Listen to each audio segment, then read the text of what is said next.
isi lo tātu o tunu. E lango ai le whaatupenga o te tongi o whaia aonga i le kolisi o Sangato Iosefo, ma le aonga tūlanga lua le malisi muli vangi. Whapea le fausi ai o le holo le malisi, ma fōa i tupe mole no whanga o tama i te isamo ni ke vailima, whapea le no whanga o le mapu i whangalele, o lo tausi ai tina ma tama mātutua e lo tātou motu o uponu. E tolu se lau afe le vesoa soani le holo le malisi, a e te se lau afe tā la, mo le aonga le malisi muri vai, whapea le kolisi o Sangato Iosefo. E te ili maafe tā lau vesoa soani ai le no whanga i mapu i whangalele, whapea le no whanga o tama i te isamo nike. Whalia le Palestine le asosia tamu matene tuai o le malisi, le fionga tuatanga loa au mua ming lang wai. O le whailunga ina o le centenali po le se lau tausanga, talu na whaatuina le asosi, o se hava noa tā ua lea na lafo tupe ai wō ma paanga, whapea au mea mamae, ai mai se sui o le asosi, mo le tau mawhainga o aonga le malisi Samoa, a wālo whaatupe lava le asosi le malisi murivai, whapea le kolisi o Sangato Iosefo. O le masina na te neo au kuso, na whailunga ai le centenali, sa a waisui mai atunu i whafo ma Samoa nei, ai mai se sa a veo se mafutanga, e amana i ai nisi o sui mātutua ua loa tau sanga, o tau tua i te tonu o le malo, ai mai se isi au nanga i lo tātu o te nou. Wa mamoni ai le whaafitai le asosia le malisi i tangata uma whaapea pisi nisi tuma oti, na langolango ina porkalame uma o se lau tau sanga, o mawhai na wha maapopo ai se leni, a wā ana ngāru mga whai.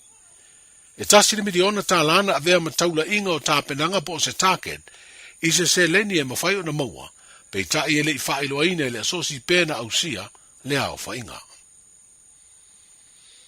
Ai titi mai e whāsela uono sfuru ono tangata, ai se lau ainga o alala ma wha mautu le fio anga o a ufanga, o le alato maua le suawa i ma le lei, ono o le foa i le maloanga le lei o Japani.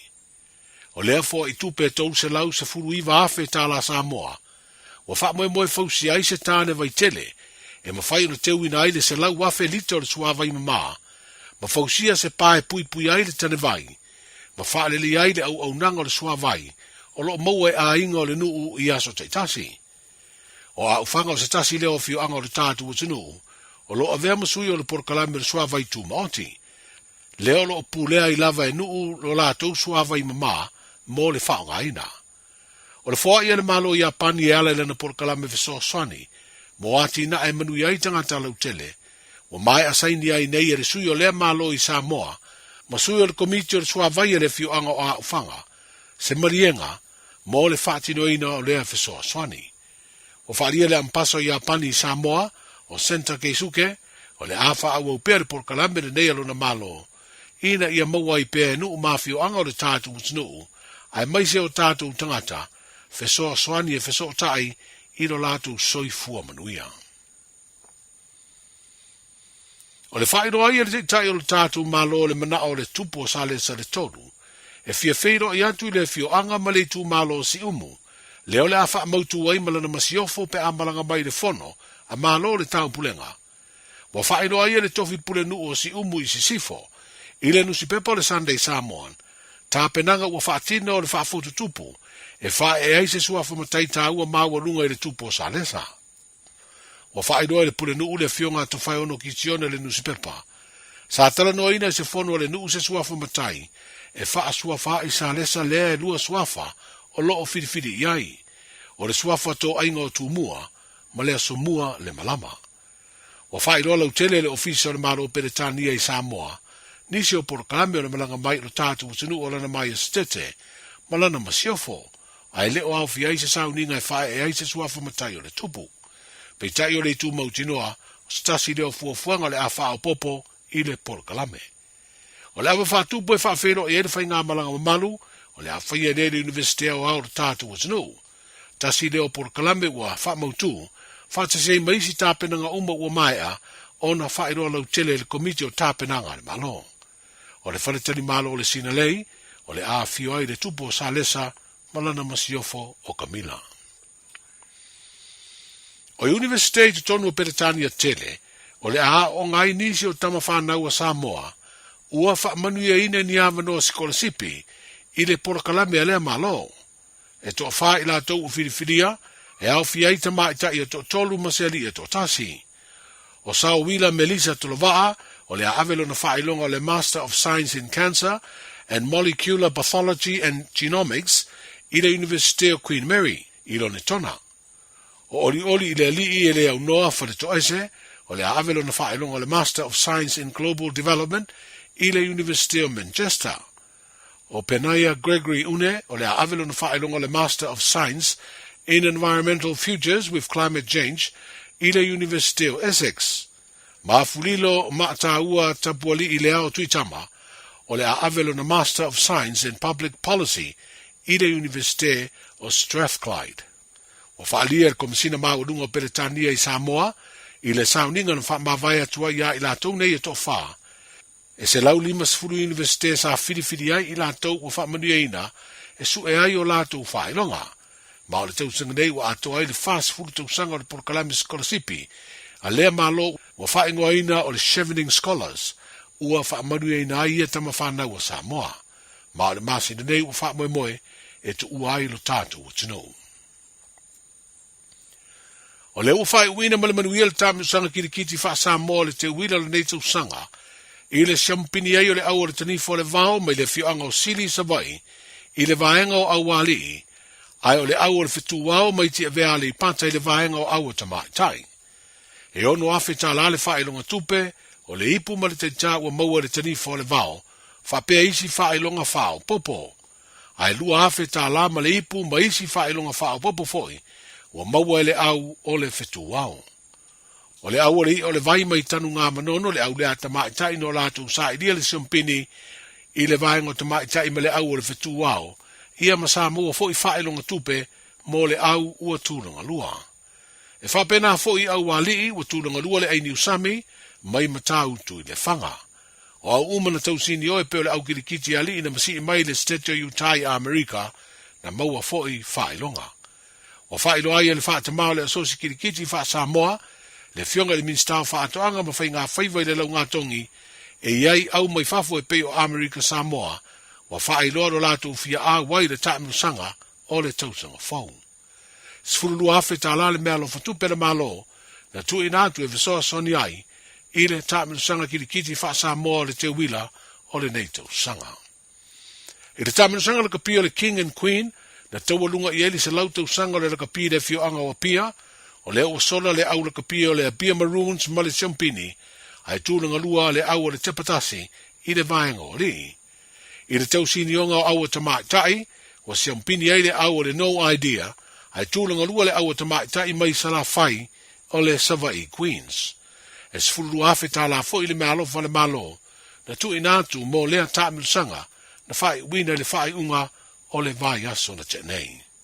O tala amatai o le nei vai aso, E silia ma le se lau fala oloa i Samoa e mawhai ona whaanga i le talofa voucher mo whaatanga alu a inga. E le atua lava se 5 minute lafu antuai mai New Zealand, Australia, Amerika, mai si antunu. Ai tau nui telefoni maolo e whaanga le talofa voucher e whai e le whaatau. E mawhai fui ona tungi e tuai le cash power wha pēle pili o le vai iso o se taimi. Angai loa le www.pacific40.com e lafu ai se talofa voucher mo lo a inga i Samoa. Mo nisi whaamtalanga walau mai le olua tasi o Valu tolu tolu, lua lua lua tolu, po le info@pacific40.com. Talofa lava, o le siu fofonga le nei o Samoa, le Radio Samoa.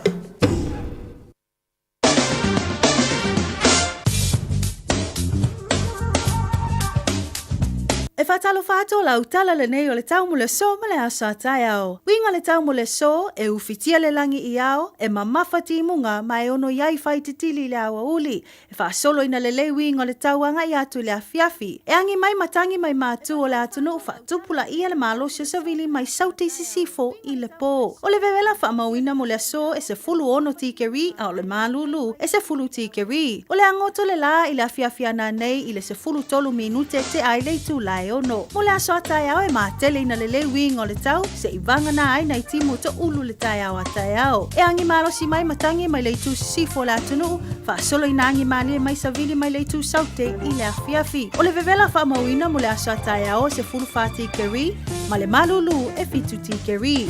E o soa ele la i le toi fasu tolu minute le tu lai fitu le tai au, ma e ngoto i fo le se fulu fa minute te ai le tu lai ono i le afiafi. Ola utala le nao le tau mo le so ma le aso atai au. Fifi me fai manga yo inga le topi tunu ua awina atu ona o le lango ale Auckland Council e ala mai i local boards. A fai o lea fia nei loa i le silia ma le se lau tolu sfulu nga yo inga. E le aise tutongi pe i titi fo i le tau i le wha moe o le Auckland Heritage Festival o le Neitau Sanga. Mo le mau i le piitanga o le Pasifika ma tamaki makaurau e ala i Savalinga talanoanga ma whaalinga. Mai le aso luasful valo se tema e o atu i le aso sfuma tolu o Oketopa. Mo nesi whaamtalanga tanga iane i le awa Auckland mga umia se maafa mga kosyo kingalay sa mo. Sisi, le Lifestone Headstone Life fai le lako fa pikoa mo maa e lalo mai le lima afire kau. E mafai fo inga lafo i Samoa. Vili le ongu se lau kasi valo lima iwa po o le website o le lifestone.co.nz. Fa iloa le Lifestone Headstone o le Radio Samoa na e maua ai le nei fa asalalaunga o na lafo lea o le maa fa amanatu i Samoa e au noa ma se tongi. Lifestone Headstone le au nanga a le Pasifika. Talofa o salmasinga fale lua Tim Toidolo o le loia Samoa. Fapitua la o nanga i mta uputau immigration pepa malanga tangata overstayers so stoinga visa. Apena foi le taxation por tu la fono tau la fonga. Fai foi on o tau avena mta upu fal tu la fono i Samoa. Famal mole vidi mai numera o iva lua nono o tasi lua lua. O iva lua nono o tasi lua lua. Faftai. Mo so mana onga tau palamba po le kesi wala au loa le Seal Plumbing and Gas. La tau te whaapipi na ma wha le leia paipa o le fale. Fale le tā ua. Boilers o ngā umu kesi. Paipa pe ahaliki maisi.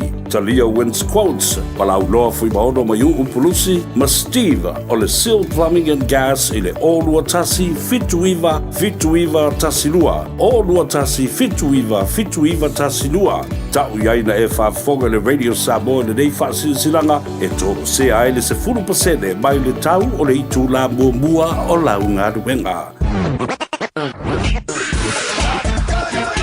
Malo soy fua, o le se fufonga Samoa, Radio Samoa, tasilima i vatolu a mo, se ki a Radio Samoa.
Angila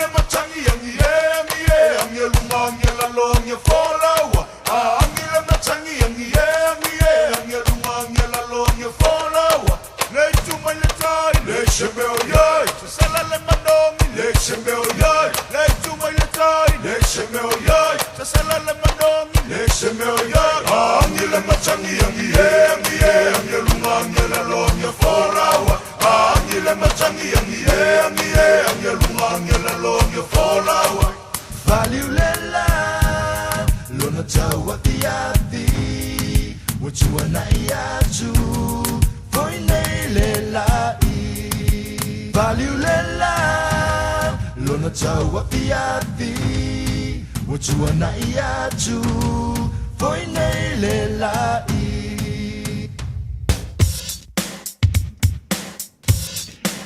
Haere mai, tēnā koe, tēnā kōrua, tēnā koutou kantoa tō.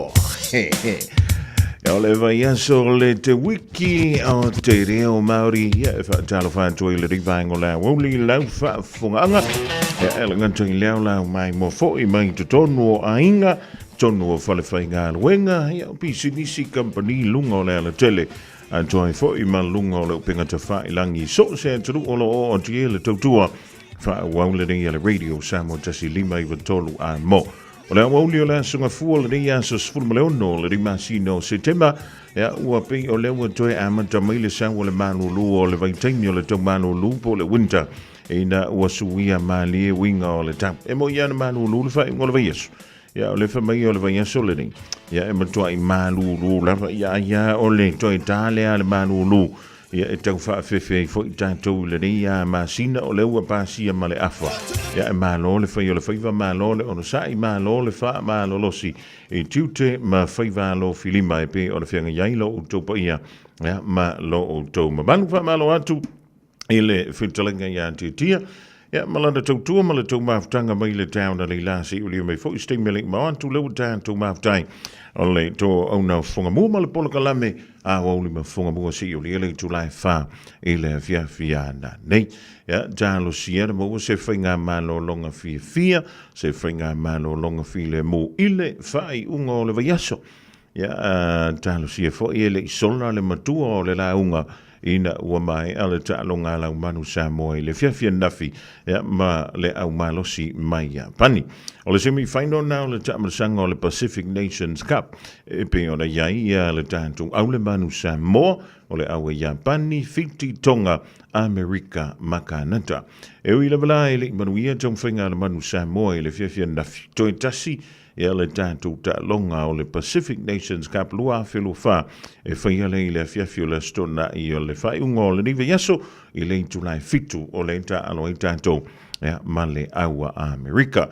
Sausting, ia ona tātou talanoa le iai wa o mene i o wha maumaunga po o whainu mera e le mawhaiona alo fia esis. O le umina ta ano ile au tonu o le tua le si au, ia o le tele o polorusi, ia pe fia o na tātou maloi line out, mali si kalamu, ia o to enga wha maumongana, ia tala noa lawa le whainu mera, e mwhaina e suia whainu mera, ai le mawhaina pepelo mai whainu mera, o lai au mai i lanto, o le ana wha mawina, ia wha maumonga umalava o le ta longa. Ia, e tala whantu le ringvaengo la wauli i le tāpua inga, au na pa ia le tua. Ia, malo le tutalo, malo fo i le fola, ia talo sia o le dasa, tau fio lolo antu, ia fo i numera fo i o le kale sia, ia i le aso ana nafi, ia unisi fo i le na amanta saundinga i le stona, ia malo le vai atu, tau le wha manu losi, ia pia wha kukunga kale mo le meo le manu ulu, fo i le leo sa wha lava. Ia le wata tau iai, i le vai taimi o le spring, ia po le vai tau fo i toi tutongo a e aila. Nga paule mele kau kolo merki mingi o le sauso o le manuru. Wale bonga ka fianu, fo i le ka kwha a fuiva. Ia pio kula nganga kiri masangi le kau orko. Ta po inga na i tātou tamba matida mātua, tu i maile muli panga i tono mauta malawa, whaantano whaantu ia tau le rivaengo la. Wauli, ia o a mai au tau, o a mai oi, wa inua whala au a lewa te alis fulma le lua, ia na, ioi, nga o singa, o le ale mea, o le toaster, pea wha fui lele o nei, tau mafa mama, ia ale ai, ia, o le koe wha vela o le toi ngā nafi, o le manu lule sa, le ase panga ala kako kamanga o supo, o le supo a iai, ia o ngā umala ia leo le vevesi, le ise si wha ki ngā kuyaki, o e fui lele i le reivaita, ia, ai, o le tulanga nai pi o ni iai, ia, le tātou tantou tang mafa fo i le ni vai tau o le tausanga.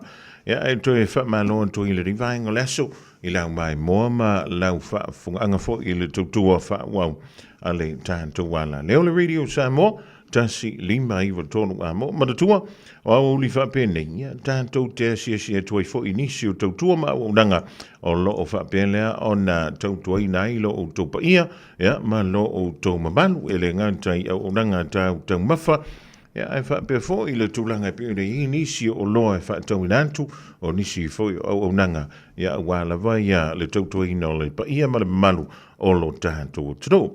Le nei la vai ngō le awo, ngā lo me i kasi a kua i ia o na tātou toi tali mo i lo le tātou o vai. Ia po whea fo le mele wanga i atua ia le talenga ia titia. Ia ma le fionga ia leo lua ia li. Ia wā fo i le longa pu i li o le taupa ia ma lo o tau mamalu. When I'm not having my 2-minute noodles, I'm listening into Francis on Radio Samoa. Mga yellow kipi CD.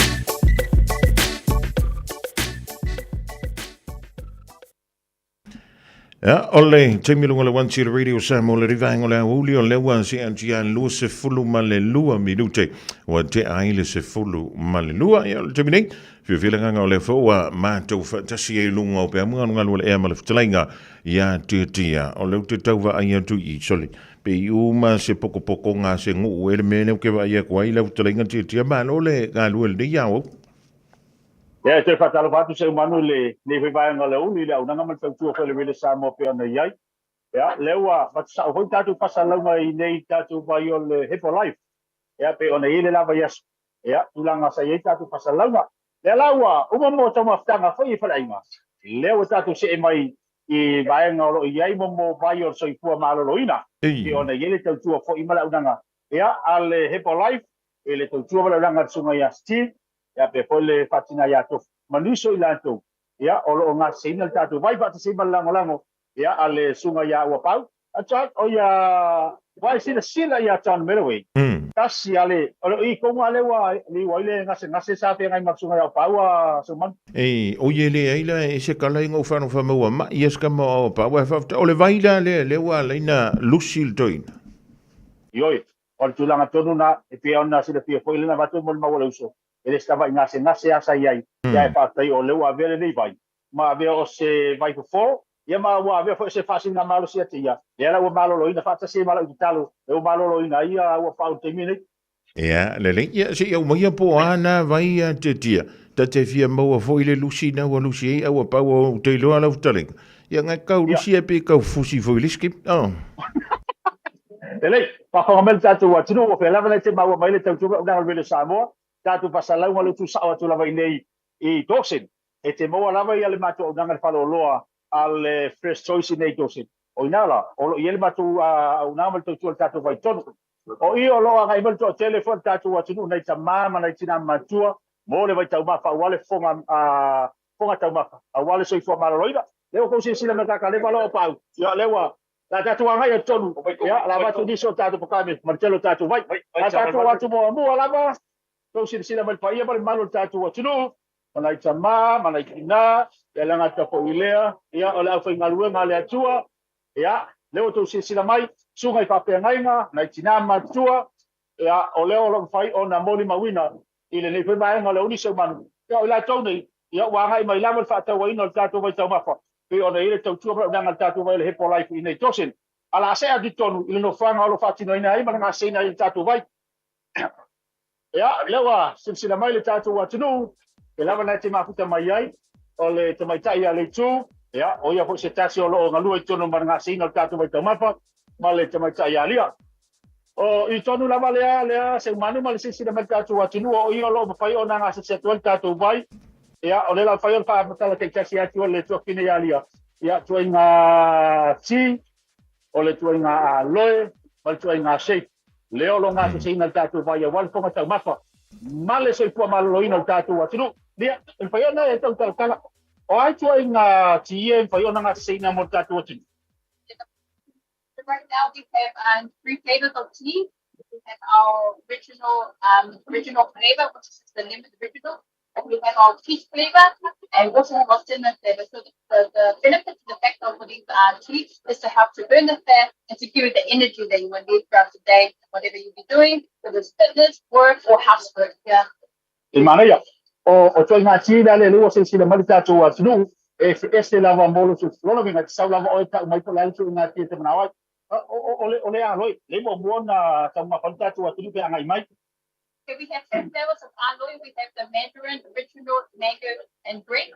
At the moment, we've just got the 3 flavors here. So what the impact and the benefits of the aloe that we have here, they come in the mango flavor, is to help just help our digestive system, just to give it a good clean and just to wash out and flush out all the toxin, like the oil and the sugar that gets stuck in our digestive system, and it just gives it a good flush out. So this is really good, and it just helps out with our general cells just to repair as well. So that's how aloe works for you.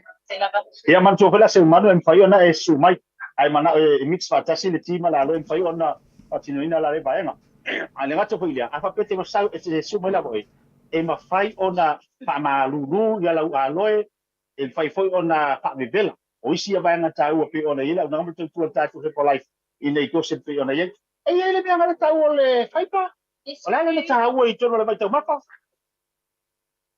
Right here we have the apple fiber here, and it just comes in the one flavor, which is the apple flavor. So what it helps, this kind of helps is the benefits of this is to help also just flush out our system and just give it a good repair in our just a general area right here, and it just flush out everything. So it's like another bonus on top to have with our aloe and our tea, and mix it all together. It just gives us a good nutrients for our body that needs the support for ourselves and so forth and there. So yeah. So manu le sila maltatu atunu pa pepo pela tau le ya tuai ale do I tonu lava le au le tuai ina o winu le vai le tatu ti maltatu aloi. Se maltatu se o ia te walu ngai e ale tatu vai o lo fa pena na tu ina mai malo tatu atunu ia o isi ra ia unanga a e ina se ia ele ko kama fa ele to mo se me ano a se stamo tangario. So this is like a meal replacement for those who really want to lose your weight. You can have 2 of these a day. And sometimes not only lose the weight, for some people who are really small and they want to gain weight, this is another product that they can take, but they'll just have to increase their dose. So with the shake that we have here, it has 140 nutrients that our body needs. Sometimes we can't take all the vegetables and the fruits which we consume in our palate, but these shakes that help us just with all the nutrients that our body needs. So there's 140 nutrients in our Formula 1. The bonus with our Regal shake just helps with the recovery and so forth. So is there anything else you want to add into that?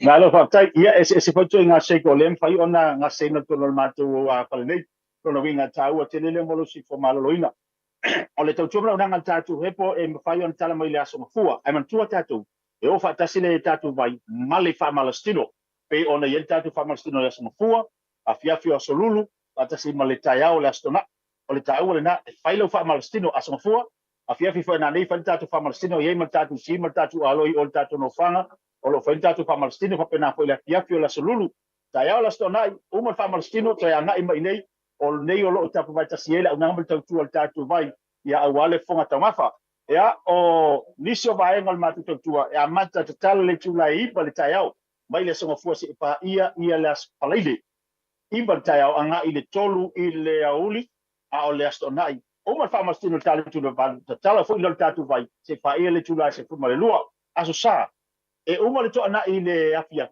I la uni mau ale o le sia vano te tala tatu vai a wale pa malastino mo tatu atu mai le afor fa I le afia se pa ia le tula valu I le afia ia o le sida o nanga a fa pe lava te mai mo mai ai te le so sani o tatu vai mo le malo tatu atu pe ona sile mai le tatu no fanga o le fatine na tuan tatu to se man au te lo ia nga te le mo se manu tatu vai la Ya, ma neia, ma tango fia le tulanga foi lele wana na e ta ua pe na e futalaia te le toi fia e wana I o le shake na e suia ta tu tau maftanga e se mai lele aloi baltia.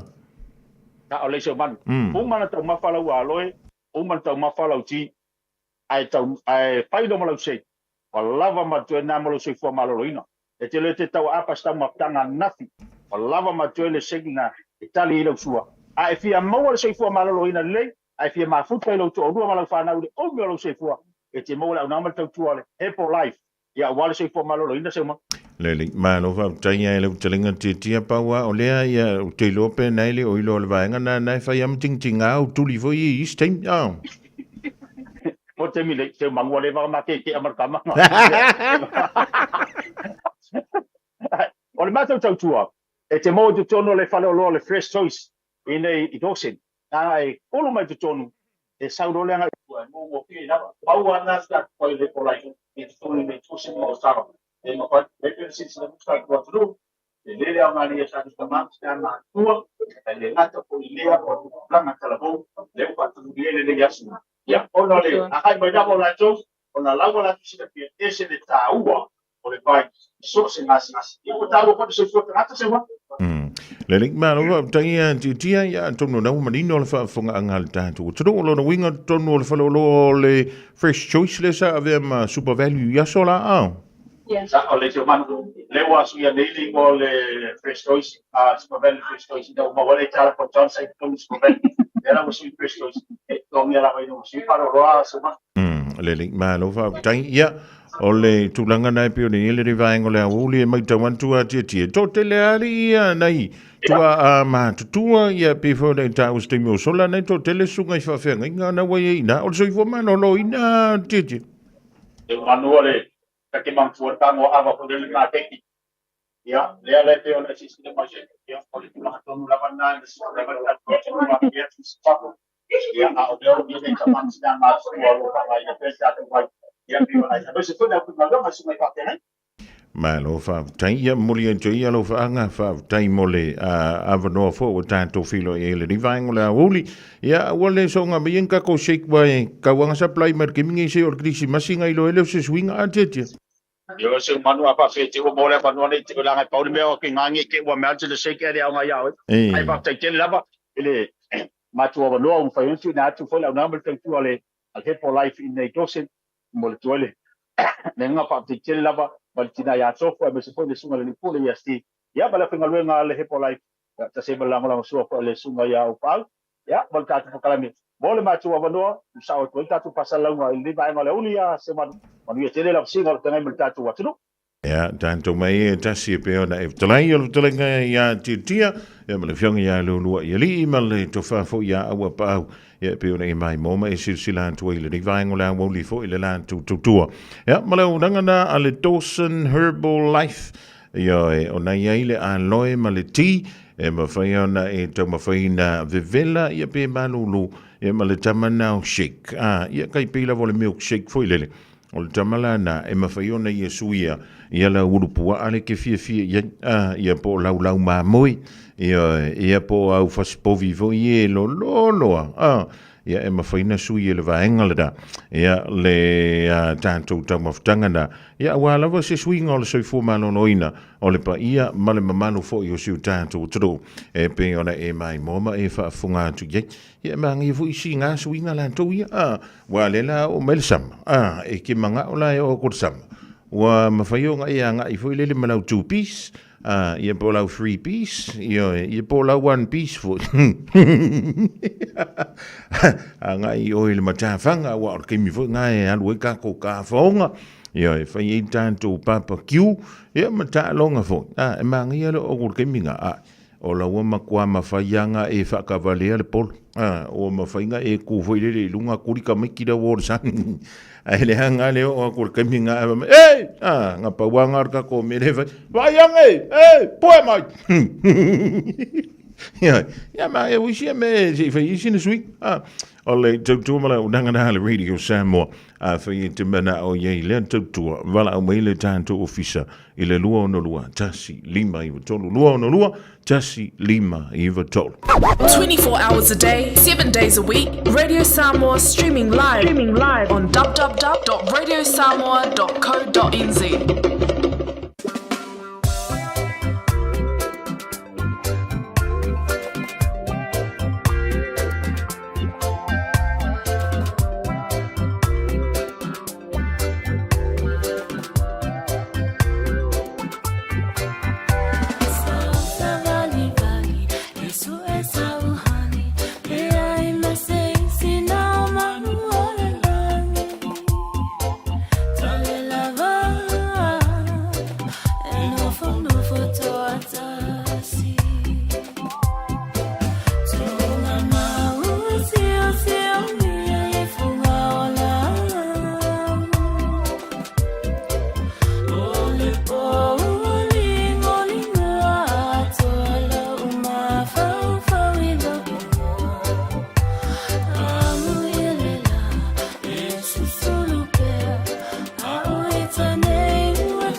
Filingia ita ita ngata Wa ema ito ata si pea lau baba Ai utali pupuni atu ita ngata Lepa fine na ea pai lau pala Safia ai e ise vai salo Safia inue ise sua pa Ole papine lea waka sola sola tai Wama ai ua o tino mai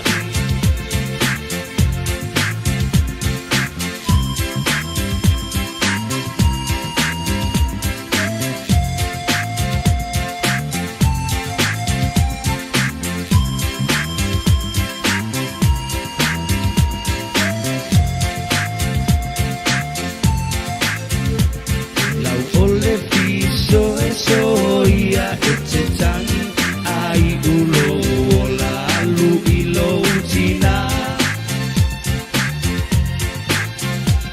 Momoli o alo fai lo u ainga Uamali e lo ulo toi lau tau singa Tafia ai e ise mai salo Tafia inue ise sua pa Ole papine lea waka sola sola tai Wama ai ua o tino mai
Le taimi le wan tio le wan toe se fulu ma le ono midu tun tale o ling tulain tasi a widan tu tala I vai funua pe ona sauni le sunga ya se uli umla leifi ya mala vole long pu yili al pa ya mal mal tanto tro al termine pe la vono tau stimio sola ma wala tanto of no foi ya tolo no an tuele tu mala unanga ale mapu maya ya pe ona la usila fiai ale tele o ala tu ma unanga ya pe ona yene au kilani ya ole wa fa sala fa tu moni sila ya la ya la tu la pe ona yene la ina ile la mo Wellington ya va pe foi ya le pito no Hawke's Bay ya wala wala tu ina ile ngata ina yu tanto tangata ya isi foi ya tangata o le Pasifika. If you feel nga le vai ngaleso o le wa tasi mele fionga ya le au pepe entry le au pepe o le mapu maia ya wa fo ile fa manatu ya o la tu ma o nanga fa talvantu lo fionga le au pepe ma no le ngalui ma no le fa yo le faiva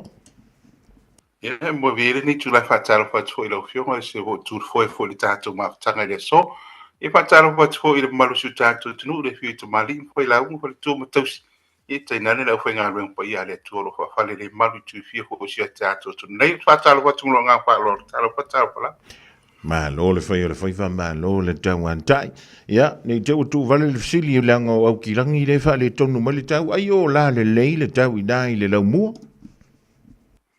te tu lava mo fa sikli o le laumo nei fo yo o le mea tasi tu sa le ya tatu nei fui pa tau sui lava te ya le tau fo i nei pa tau ai mo si wa nga fo fa i mo ni tau sa mo tau ma fan fan tar si a tatu mo sa so la le so ta o ni pa fo lau fio le link ma lo va tai le pepe ya o ani au nanga le mapu mai o le nā o lo o tele iai ia le au ngani atu fo i le ale tātou o tunu.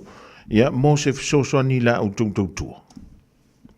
After tu lava mo fa afsili o le ni lava pai tau o nanga masani pe ale mapu mo ye na counseling service. Yo nga lu le mo tātou tunu o lo afai nei talong pai tu pe me se fo le malo le tunu foi. O lo no fo fa tasi pe afie fo I winga o lato fo o lo afai ni tu langa yo talong pai tu. O lo fa wo pe ia le au nanga le tātou o nanga mapu mo. Ia mo si le fie lo tātou tunu ia o le mapu mo le wi kon kala tele o le o le whaatara no ina hoi lātou hoi o roa whai nei tūranga tau talong whaitu. Ia maua tuputupula ai e hoi le numero au whai ngā ruenga au ki lani lātou i o mutu ato tele lawa e au whai ngā ruenga au ki lani to tele hoi le numero councillors e re ngati ia tātou Samoa. Ia tonga whapea hoi si atu nu o le Pasifika. Ia o Wellington e whapea hoi wei le tātou ofisa e Wellington. Ia ma le tātou o nanga hoi tono Hawke's Bay. Ia o to tele hoi ia le maro le atunu o lo whapea na ngā lue tono le tātou o nanga Hawke's Bay. Ia le ngata I Samoa whapea hoi ia tonga whapea hoi ia kukari. Ia ma le tātou o nanga hoi Kara State. Waru lava lunga le numera. O le mele whaala wiloa toa le tātou tunu. Ua ese hoi le waitau. O le nei hoi waitau le o nanga. Ia o to tele hoi councillors o whapea na ma o na haotawina ho I tautua lo tātou tunu. Ia mare au nanga o le taiala, o le au nanga le mapu mo so sesi la o le tātou tunu uere ngata I lātou. O lo o awhaina po no nofo hoi mo I lātou o lo awhaina I tālong whaitu. Ano so sesi la o le tātou tunu e mna o miele so soa ni tūlanga tau food paso, manisi hoi au nanga I lātou te lo sila fia, po hau au nanga I tau no ia. E mawhai o na refer e tātou au nanga o le mapu mo ia. Ia malo si tātou atunu o mai foi ai le o I to tonu le au nanga le mapu mo se au nanga mo na o mera atunu. E fai la tātou au nanga le mapu mo ia no refer ia I tātou atunu. Ia mare au nanga le public health o to tonu la wa ia le public health o lo fa pena o fa nga solo fa tanoanga I tonu I Kalesia. Fa pena foi o fa tino submission. E pe ona sawo foi le amatanga foi le ni masina. Ia o le fa saleina le o le tātou au nanga foi ia le casino. Ia o le telefoni le o nanga le tātou mapu mai. Ia o le whatino ina le submissions Awe City Council. O no I lātou ia o lātou ia o lo mō mai pe mita po le sene. Ia wālawa ia whalepia le o lo lātou whatinoa le anga ruenga. Ia mo le sila fia lo tātou atunu. Ia I lawa ta ia lo whapena o na inai hui le lātou hui anga ruenga ma le lātou o nanga. Ai peila o na mau atu tonu hui. O le tātou o nanga o le casino. Ia wale follow fo ita yala fo isa fa pena fa matu wa tuai le sene le ala wa ia tu ran fa pe. Ia fa pena fo ile tonu fo yo papu fo tonu lo tato tu so se papu la volo imusi. O lo ia ita yala lo fa pena na ni mata ita ina fo ile tu o nanga. Ia ta tu le tele la mal so. Ia lo si la fie lo tato tu ia fo ia tu la fono fo lo ita ina fo ile la tu o nanga. O le mena le o le mtafa yo ile le tato public health.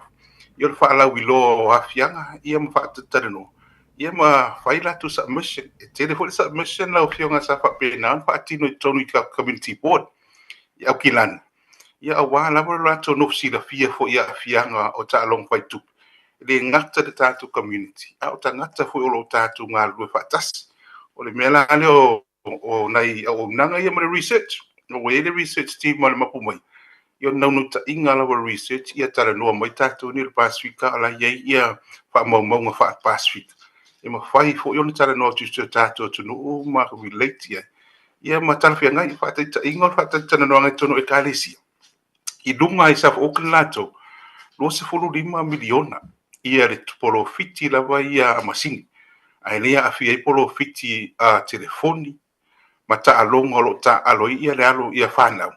O lo mau e ana na mau fa mau ni polo fiti o masini popo ono le fa mau le TIA o Department of Internal Affairs e atu mai la I ta alonga fai tu pe lo foi lungo telefone ia ta alonga fai tu pe la na lo foi mai company mai fafo atu ni si ia le o la ia tato ho ia tunu nei fa mau po a profit o lo flatu out territorio ma to atele la profit ia ia o runga to le na profit ia o hausi ta alo lo ta to o le ta dia to le mana fa lo fa si ma lo le sa no marino le pepe le se tu ai nga tu nga o le mele ta o le afianga o se tangata i le me le ta ua o le ta'aloga faitupe ua tou moli mauina i le tele o tausaga o le tautautua tai o tera mo whaafasiri o le tele lava o vesinga i tono le loto i whane ma le pelepe a inga tele mo meo a seta o whapena o na hoa toso e bank whapena hoi na tele lava whaina le niwa i tau tele le amio lilo tele pepelo le tongia pidi me wha mo mua wafo ia nai whanau e mese hoi pidi ta ua i le toning o rent me whapena e le o se lilo wa levo na tupune i tulang ai o le lape wa i le niwa i tau e fai o le ta alo o fo yo matua fo ila tu me matu masini popone a le ta alo la fa na u ta aro i fa so fo im se tasi fo o sunga fa fa nga fo i to tonu fo o kilani to atu le credit card fa le ta mo tite fa file mu ia ai sa una i le pido credit card ti wa ya so the weekend ta alo o wa to le afetala i le ta alo le tono ta alo ngai ta alo ta mo tiem na mai e wa tu ia pin number credit card e fai la wa fai na popo le matua be vesi tono loto i fa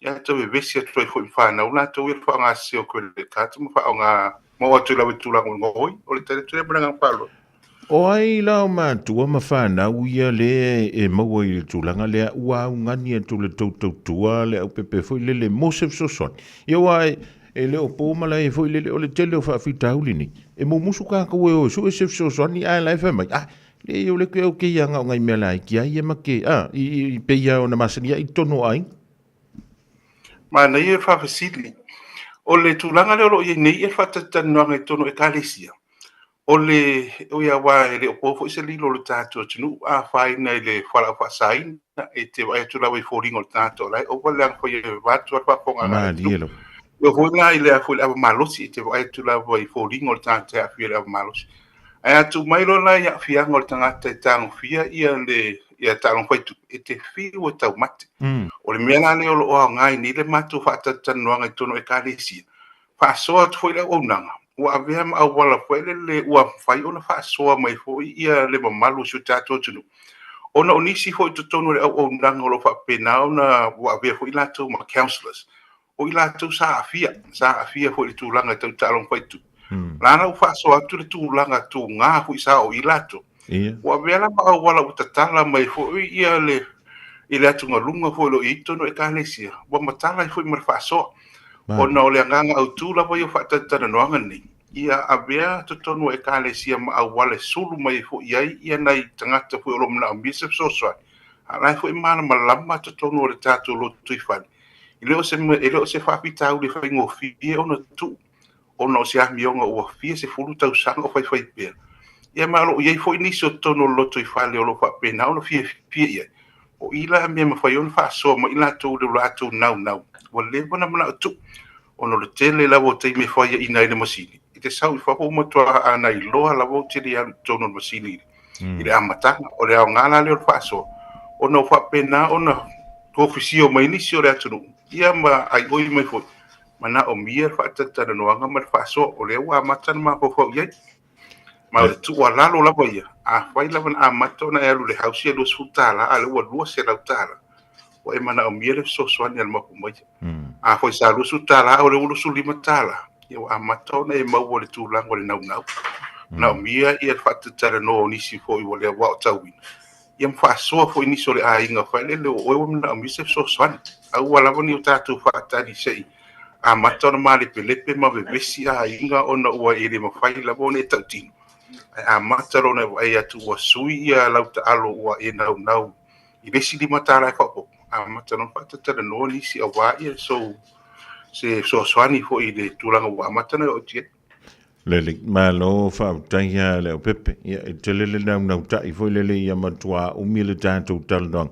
Ia o le nei tunu o lo e no pia ia e kake kalonga voi lele lunga o le kai mele palang o te lona e malu pui fa mau nga le tantu o tunu ida mo i lato o lea e le iwala au mua antu i le tautua male au nanga ale mapu mai a le fa fofonga mai nei ia o limi fape so se pe yu mai sa o le mele sa ngua me le au pepe o unga makanga lua sukala a le wa lua se lau lima sfurkala nga lua ku foi fa mai e fia i mako mai a le wa uma ko me ku penku e fa e fa ka nga o le vai yasu ya mai so fir nga le muli ya mi se lava wala tawo e ma fa yo no so ta ye toile malu le tu ya ona o le so polia ya tanto o nanga ile montu i mantu o au te aroni Fafte tu la mo fafsidi ya o le tato numero o le oval se lau lua tasi lua o le oval se lau lua tasi lua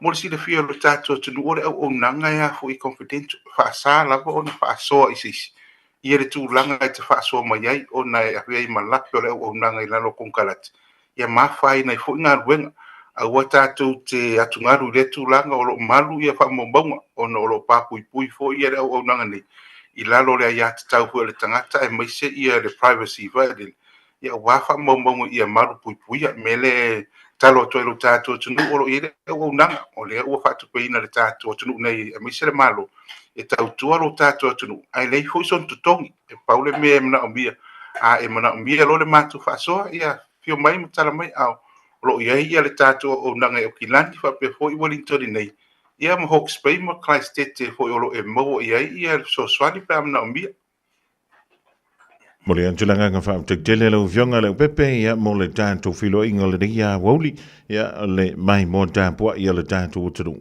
o le ovalu se lau lua tasi lua ia o le me pito silenta o le pepe o na ma fa ona fa so le tanto nga ngana io e le fa pe oni tonga po ngingi wele to te fa so vala au ia me sela pe a fa ona wo matua tele mani fa fitauli to tonu o tanto a inga manu ia tele la singa toile pepe o le nei ia so mafua tanto to fisila fa isa so momo taira mo le no fa te po lo pat so i foi le fionga ia le o pepe entri le o pepe o le mapu mai ai pe o le mai moma e fa funga gile ni vai ngo la wo yo e pe le e sele man ni o le fa te inga le na o mai le o pepe le nei ia wo a fa yo le luas futa la le na ia lu fa mai se ia lu ke ka fawa ia wa le upuna ta fa o le te alu e fa alu lo sutala ai mawai sina o fia ai a faila wa umal lo sutala umal tolse furu fas furu limas furu a tala no mai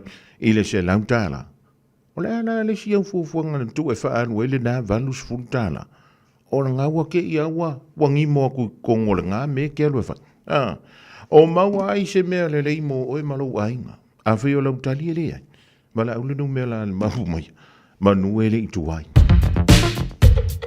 All I hear is Radio Samoa, Radio Samoa, Radio Samoa. Tasilima iwa tolu amo. Radio Samoa, tasilima iwa kolu amo. Being up to date with our COVID vaccinations is a way to take care of ourselves, our elders and loved ones. COVID is spread between people, which can affect us all in different ways, some more than others. To protect yourself from serious illness, the COVID jab is recommended for all people aged 50 years and over. It's free and can be given 6 months after receiving your last COVID vaccine or testing positive. To book or find out more, contact your doctor or chemist or visit bookmyvaccine.nz. Mo tupe wha moni Samoa, mana tualoa le Pacific Easy.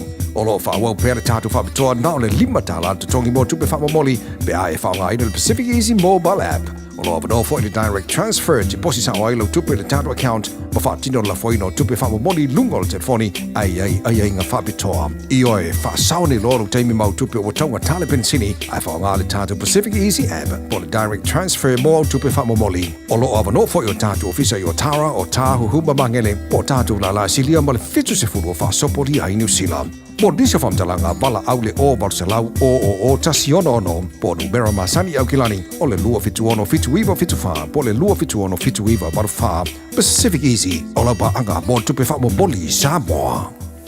Talofa Samoa se o atinu pele. Ua tatala ina nei la matau fale o loa o le leata i lai Super Reds i le Onovalu, Michaels Avenue, Ellerslie. Mo lo fonga tau mafa, ua maua nei le matau talo fiti i le ono tala iwa iwa i le kilo, talo Samoa i le 5 tala iwa iwa i le kilo, fai mata i le 2 tala 5 sene i le kilo. A fio mai loa i le Onovalu, Michaels Avenue, Ellerslie, po le telefoni mai i le olua fitu, lua 5, valu fitu, 027-777-2587.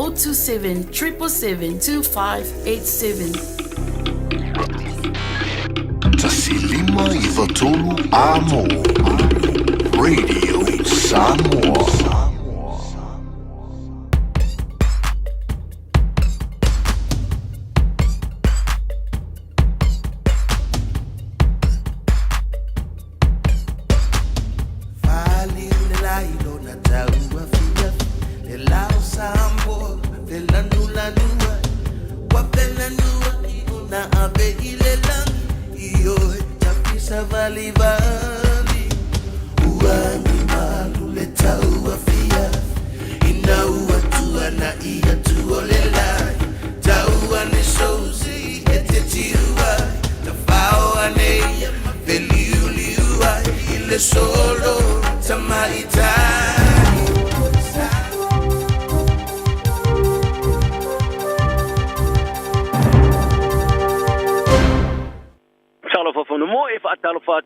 Ngale tunu ni foi tula le uli tala mole le jo Samoa ya tatu tala tumua fa foma ya fa joina le soi fuma lo ino ma fa le Pasifika fo fanga ne malo ka pa mi ni so ye ni fam tala nge winga tu inga min sta mo le national o maliu e longo le reo talonga for le black ferns to e tau le fa ina tinga i lo se mo talonga ale world 15 fa foma ya e fa le terino ni telefon. E tali tonu le te iulo le whaarapu tonga se fo malolo ina le Pasifika. Mo i lato e a fiango mafo fau. O le rua i fuafuanga whata o tole wawi o le pule iola le malo e o lava se le leito e le aingi fuafuanga mo pui puinga. O le whatula ngano tanga te pule iola o tolo pule su whata usanga ua mawai e le pe o istanga tanu. A wa tanga te Pasifika e tiro le atoanga o le whawhita hauling. Ma taula i le au te telenga o le ola manuia. O le tunanga le nasa whaadi ai le tamatai o kise silo le whaalapu tonga ale leva. Ma le fo mai whaapito tong fitinga o le mawhau Denise Kingi uru ave. O le la e wha tamoina i a porkala me lua mo le pui o le puleola, le flow, ma le life keepers. Wha i tāu ai le fuafuanga whata o le malo, mo tari atu le pui o le ola ma i a tāpa ai le malo. E whai ani whaaleleinga le fuafuanga whata o o iei nei. Leo la atu ina atu tangata lau tele mo tana noanga e whai iai. Tā whailo ai ale mimi stars to ipo marolo ina mo i lato e afianga o mafo fau Matt Doozy. I ale ngā ruanga mao ai tele ale le vā i o lato tangata lo whaia. A pe tai wa i tā o foi. O pui puinga le pule i ola mo tangata Pasifika. E tau wau e le ngalue mo isi tangata. A wau tangata talavou e whai ngā ruanga i te whātoanga. O le a ese le au ala inga whai ma le whawhitau li masi tupulanga Pasifika e whaamautu i au kilani. O le pongailenga e tā ua tele ai le ngā rulue makulupo tangata lau tele. I se tūlanga i tangata e lātou te loa, ai o lātou lava tangata makulupo, mai loa o Natali Yain. O le whai ngā malo le leipa tolua nei, tātou ina le tasi te Simariva, piliona tā lai soi fo malo ino mafo fau i le loave Simariva. Ai le sa iliringa le leito ni usila le tausanga tuluai. Tā mai tau ina ila lau telo ni popolenga i se ao ngao nei tupe whaalu. O tupolanga talavou e patino na afia i le umi o teime whaatalitali ai mo nitong tinga, ma se psorosani. Ma se tūlanga le marui o tau tu e peona whaari ai ni iso fo mai, e atili a afia i tangatai a afia. O le so enga sa whalau teleina Doozy e peona tusi ai le vaianga tu maoti, e mate tu ina tupe whaalu ia a brida luafe marilu fulua. E tapa ai se so enga i le au ngao le vaianga tupe whaalu maua e tere, a le leipa. O le numero tangata ni usila e apia le whaamai o le maisela, o le asma, ai po o le whaamai o ngaonga o le mama. Ua whaatupula ia i le silia ma le fast food pasena i le tono o le tautou sanga, e peona whaailoa ai i whaamau mong fau. I le poti a le ruafe ma le rufu tolu i afianga o whaamai a apia i le mama i usila, the impact of respiratory disease in New Zealand, ua whaamatuina i le amatanga o le vaso nei. O whaeloa ai, e toa tasi mai le toa limo tangata ni usila e apia i whaamai e apia i le mama. E tu sa le mari tasi miliono tangata ya fia. Ile le poti mo sa fa matu ina lu afa ma lu futasi. Ta fai no i to tasi mari to fito tangata ni sila sa fia. Ile tu sa le mari fitela wafe la to sa fia. Ta tu si ele li mori tama ta I office sino fa via Asthma and Respiratory Foundation of New Zealand le tia Harding iki au tu lua. O le pipisir COVID smariva. Ma fa le lenga tiri wa va ye swenga ile mai sela ma afianga ma ma. Ma ye ta wai wa va ye si dia to le lenga ile ta tele o tanga ma tu e mau le mai sela. Na I lo le mesa ye mo mo. O le to tasi ma le to su tasi tanga ta fi fa le mai ya fi mai o ma ma. Ma ave ai ma fa mai lo na tolu. E pika fa no ai soi fu tanga ta ini sila nei. O tapa aina na pare mia kosta fa laksin I so seisi e ia ni fa mtalanga au nga I tua ingo ni popolenga ini sa wanga tuai ini a mionga fa urungali sa fa ia te maiti e le minister talo inele National o Maliu Anthony Ozzy Malcolm e talo noi leo sari puti ai de fa ingo va aso o lo fa yesu so nga leo I fa tonga tuai ni sa wanga ia mionga fa urungali sa fa ia te maiti fa sanga ia Malcolm ai le Maliu le va aso mo vai tala no ai lau whaili poti leson ile soya o kilani. Ta whaari ai laksan. E matua ile ai masei loa le national o nei tua inga. Ma ia ta uai o ni tua inga o ngonga tele. Ma ia ta pai so seisi o yesu whaam talanga tala no ile leo. Whaari ai laksan. O na manatu e leina tusa male a vea ia le malo ile mai ai o le wha matuino le li poti sa whaia. I sa wanga I tautua ma tau singa le malo toloi nei. Ta riputi ai le vanga o tala le staff I la star. Sa ia le faia o ni suenga leo ni na yaso ai le maliu le fai porki kilau loa o Malcolm sa mo ave fa tono fa tosino va pailani sila mo tu ngari po America mo fil ai le parmene ina wa mai ona ngalu se social worker mo le burane fa ta mo est company mo fa sa le longo o loa mo tua per vestolai sa maliu ai pare o no singa o lea tama e vausu tau sanga sa ave ma ministar fai ngā malo le asapai Sir Robert Mondun I le matanga luenga whemalanga inga soi fua malo loina ma walo na whafi. E ere maanga sa amtaina sua ngā leo ona ole unga sa la ngā te wala mai sua ngā komisa le malo sa whaia I sa wa ngai tau singa na malo. O nei tua inga e amtamai le vai tau sanga lea te ibitala u warsipulu. Ma whai tionga sa whato ai e tamatala vau le mātu tua smale ona tau sanga ni nā vai taimi e pe ona lipu ti ai e le staff. Ia taro talonga wa matua I le pia na uloka pia tamai ta ile Black Ferns on sa le mawhai. O na lato whaonga awano le le sa lato wa ai ai. O ni awano ta o tele ngau siere mata ti ara uloka pia le Rosamu mua Engilani. E au noma se whai ina le malai lau loi Twickenham. I le vaveo la sa star teimi le ani Sheila. Sa tau whai whanua noa so a kapteni kene ti tuku afu. Ma le whai a onga Alan Bunting whai numero awanoa sa lato moa. Ai sa le whatau nuina. I le mai ai o le whai ina lusu fasu ma le lua I lumo le fasu ta siafe lima se lau tangata mata. I le mai ai o whai ina e tolu ilon tona I sauti. So o nei ma le whato ilo loina le leia Engilani Hamilton le tausanga tuluai lima lo le rosa mumu. Sana nau e lo le Black Ferns te whao ngano la to tūlanga le champine lo langi. E whao na whato ilo loai Engilani ananafi. Apetai. Sa le mawhai ona au sia le whano nau e u lava I niawa noa sa la to maua le toi kwata mulu le talonga. Ma wa sulfitu nei talonga sa so le rosa mumu le toi whai ina lava. I le lato whai ina munmuri a New Zealand. I le ngā champino re porolangi I New Zealand nei lua whamare ro furulua. Ai wa whaalia tu wafu. O se tūlalei o loo iai le siawa no I talonga le tamarusanga a le World 15. I le a mata le asolus fui le masina nei. O New Zealand o le ata alo ma Ailani, Engilani, Farani, Kanata, ma Amerika. Se I siawa no e tui tau iai le whai ina nanafi. Apitai. O le whai ina le asonanafi le tuwau e umisin taimi e ki ngai.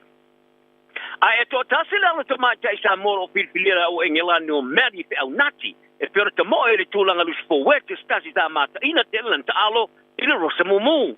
O fe au nati e peo na ilo tele ia Mary Barry fe au nati. O le alo sui mo mua na manu sa mo Isaac fe au nati o Wellingtone. Sa whanau elite au ta alo la kapia I lon tua a. E ulava sa tupua ai Wellingtone ma te alo la kapia I New Zealand nei le awa Wellingtone le Wellington poua le awa la kapia te tō fitu a New Zealand ai o le toe taliu no na tunu o whirwhiri ai ar pai a o ngā New Zealand John Mitchell I le rosa mumu I le tausanga o mawhai. ye maanga tala lele josa mo sa ofo ya le Blackburns le Kongalate ai sai te ena ono le toi fi taliu Engelani o fe au nati mfero te alo mo Engelani New Zealand Samoa o lona tama ya Isaac te au nati stasio numero valu malosi mo le Samoa lesa ave matona lomu ile ati fanga la lo sa poina o le Invictus Ola ka pia fi chin trua mo mo pa speaker wo fa maonia le au pia suma tasio au mo toi fa tulanga o yale ta mo sanga pola ka pia pa speaker o le wa femba le lufulu lima ele ai sei si au for polina sui tulanga ile au le Melbourne Rebels le pa opo a atapen o no fa fitau di tupe o le so foile sa for foile fa to to fo ta longa am taina la su fa February na si le vai aso o va ve am tai dai lo le me sa ia te sanga o mo vai tunei ina ia mafai ona fata mo ele se faso longa fa popo super kapi na faria era o se sido super kapi pa sika Jack Mesley o le fata o tonga fo o le mesa mana na o ile au mata matanga ta po ile kapi e toru ta longa ia o le sa le afia ni e fai mo fi ai nga on awai malai mo ta longa super kapi o le aono ia o te wivi mo suinga champini pe ona suia mai ile paru sa yai ai ole ai se au fai ngoi no le au fai ina laki i fa so longa o we no so nga champini o le mau o le sia va no sta wai ta longa e loi au so champini por semi finals o le su tasi au pele HTT Brumbies Blues Chiefs Crusaders feature and draw Islanders Harrogans Moana Pacifica New South Wales Waratahs Queensland Reds Mother Western Force o Japani o lafta ine mafiti so nga champini mori por Pacifica ino fato ilo ina Japani Samoa ila la ta longa fa ngol vaso pas pului vale lo surfitu ai o Samoa la ta alum Neymar America di tulanga tolu mar fa ai fitau ia tonga makana ta i tulanga lima maleono e na le lua ta mersanga masina vai ngol ta mersanga tolu ta sina ina for ta makiwi David Eka manu malo le Toyota Atomic Company o America di fa ngol vaso ile no fanga le Viaduct Event Center i Aukilani. Kapensi e pusi le anga vale sa whaara nati o na uina mai Amerika e sui a Blake Cabarello Australia ina ufa maonia li tung fio fo alau whasaina. O ni ika e fusi le upanga o le Cruiserweight o se fulu nei an fusu anga wha Professor Manu Malo Umai i le iwo Manu Malo o Tuyoti o se tam fusu mo lea o fesosi ani ai lupe sori ai lauri Joseph Parker e whaala Ukelina Pata sei mar compania lona pule malana wo mai David Higgins le tuko events. Ai o se fu suanga mata ina mo ato le po. O le tamsa mo Australia le pang mafa Alex Leapai Junior. Le sa manu malo ia manu siu feao o Kilani ili Toyota li tamal sanga loa. O le tolu ia ile fu suanga le ai a mtaida lantare ni fusu ina fa yama fa unga ta alo fai pilinga. Na ilona la kapiliki e peona le leite le ai ili tamal sanga NRL Australia. O le pai o lona tua aia Alex Leapai Senior. Le sa ia lu ina le champigno lo langi le pang mafa o umia Vladimir Klitschko Ukraine ili lu ava sufa ma fai inai ili tamal sanga ilima ili Toyota. Ia talanal ne yaso ia ida file mu ma le lofa tantoma so ifuia. Baby, lomani! Hey, hey! Lima y lalo, agua le so on a fight. Va a longo, me le música, ma e siva mai. So esa banga, pasa fica, ma e tene mai. Sa o le pisa, no more misa, ngalo eva mai.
So whakamali now to whakameke le divango la only Malay Teacher Records. All of us who were fighting away na tali tuwali maina. Eoi, se fulu ono mala fa midu to te ni le tasi le divango la only. E mole antulangang fa taile sunga ye se uli mala lefi mo anta tu tala e pe ole fa funga tu yang ile nei fo ia woli ole a sunga fuala so sumale ono ole ni masina o se tema. Ile tala e pe ona fatu ia ile tote. Le tala mai o i Amerika lea na fa pe mai ia. E se te ma sa fa pe lea ona ia te mo fai. E tangata walaina ia le sa avea mo ma presidente o Amerika. O ia fo i lea e faile la tauvanga. Ma le tamai ta i sui presidente o lo ia i le teimile dei. Tamai ta i a Kamala Harrison.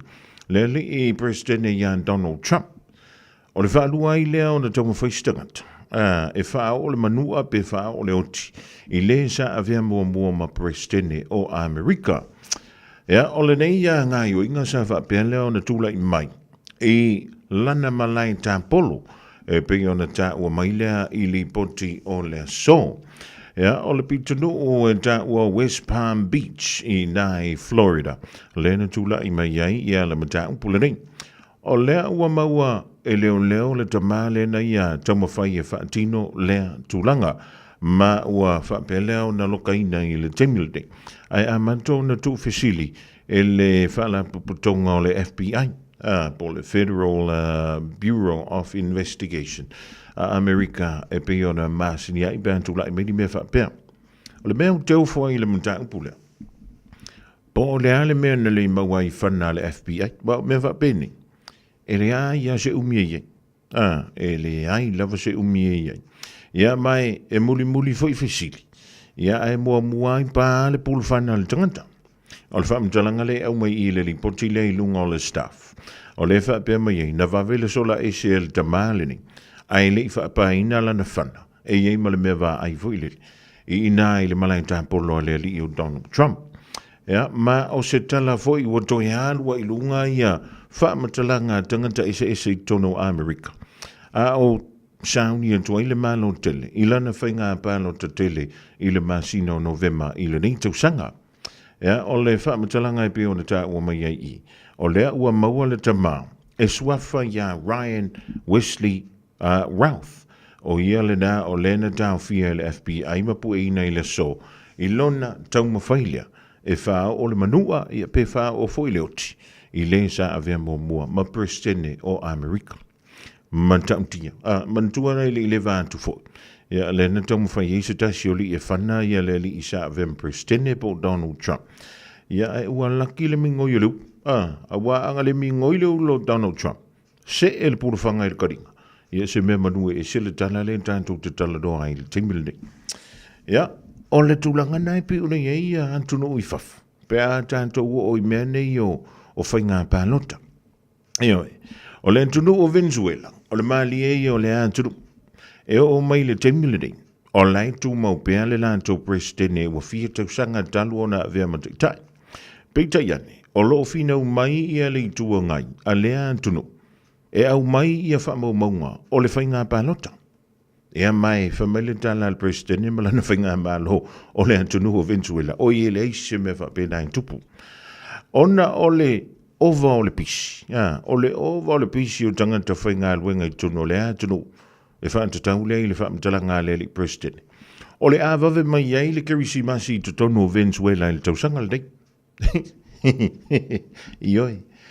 Tusa, o taito uma atunu umalalang. E whaamanatu le kerisi masi i le masi no te sema. Na paula vo lea o le atunu o ilan le lale nei. O lea o le a wha ame i mai luma la toke risimasi. Ma o le a wha amana tuina lea. I le masina fau le masina o ke topa. Ioi, a whaila o nainte fia wha amanuia vavel ke risimasi o le nei tausang.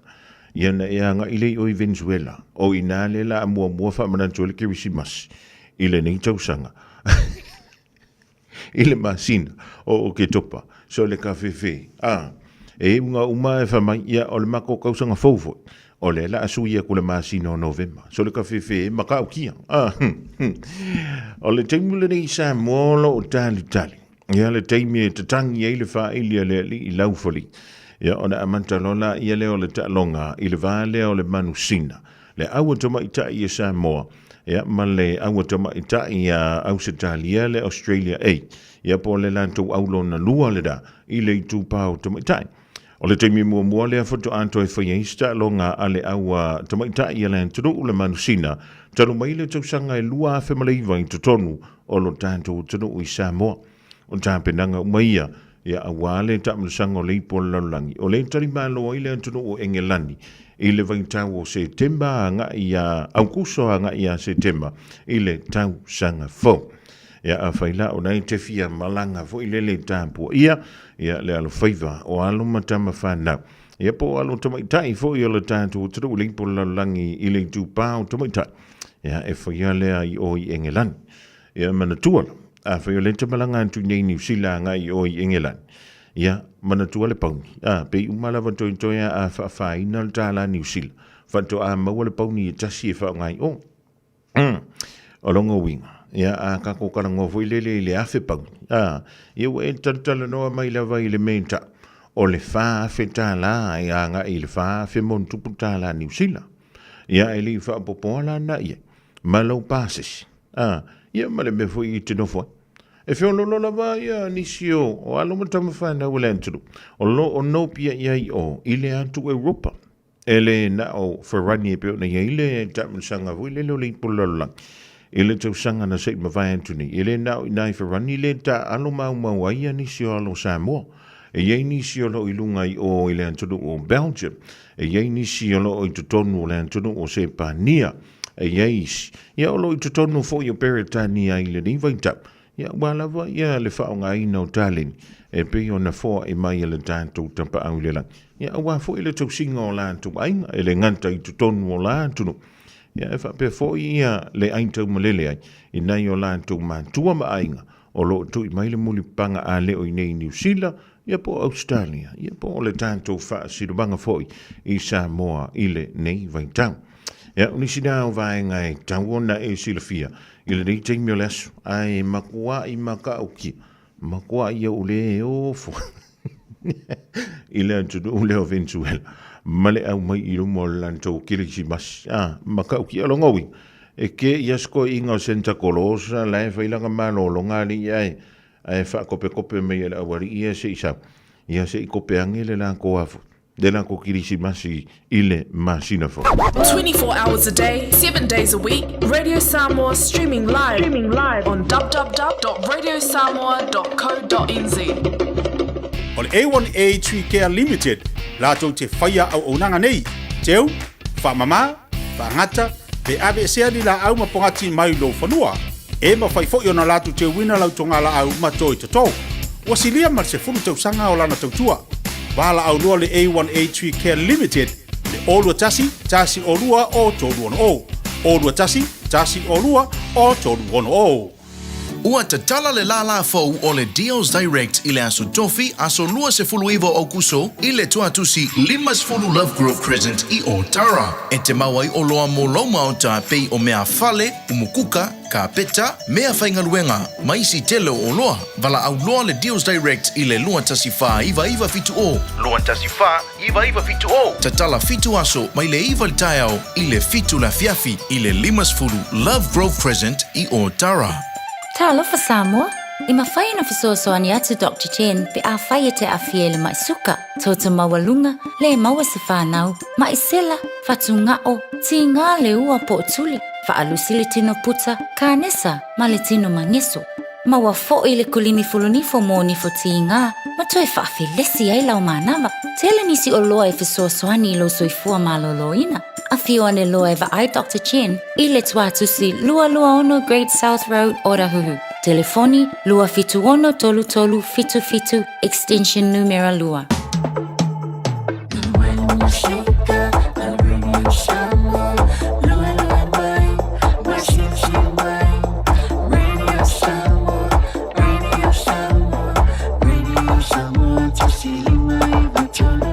Radio Samoa.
aisela mula suia yo la uva ai o ona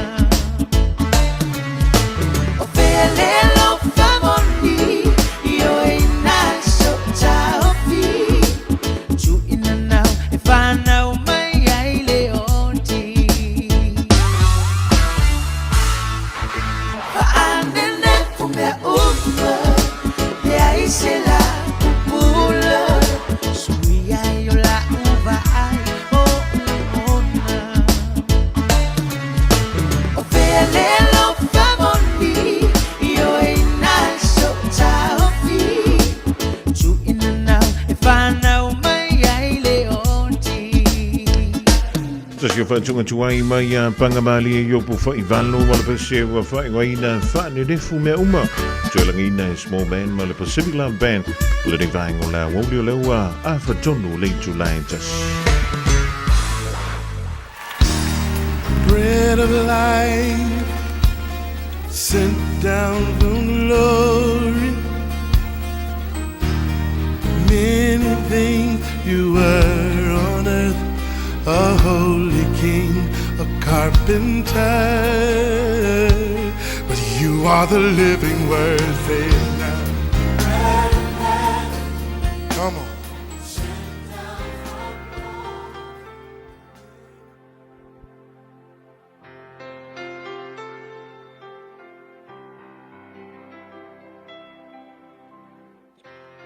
O te whawhiloa i tātou atunuu i le nei fo i aso i le lofo le tua, ma i le tātou polkalame le nei o le a reto le ola ma lo lava so i fua manuia i te oia mawhai o na fiso tai mai. O le lua le konito mo mua le whai upe lua se fulu e iei le whai taunga whapea le apostolo Paulo awa o mea uma ua fola ina e le tua ua ioe ia i ati Yesu ua amene fo ia i ate ia. A le upu mo oi le aso le nei, o le ki e te mauai i a folanga a le tua o lo il tu spaia. Wa i lo i tono tu spaia pe e fai tau i ai masu e su e i ai e pe ama le tolu wafe lima se lau fitu se funu tolu i a me tau folanga o promises o folanga a le tua o lo il tu spaia e whata tau i ona tangata. Me fo i ua promise mai le tu e mawhai o na ia whaia mo i tātou. Ai kei loa le ki, e le o ko meki ona e maua i nana i folanga pēa e tango e whai tau, ma claim nei folanga i lo langa. Ai o le ki e te maua ai ma apalai nei folanga i lo langa. O Yesu, o le talia le oe, o Yesu i lo langa. Ma avea Yesu, ma whaaola, ma li i lo langa. Wa e vai tala la apostolo fai mai. O mea uma lava ua fola ina e le tua.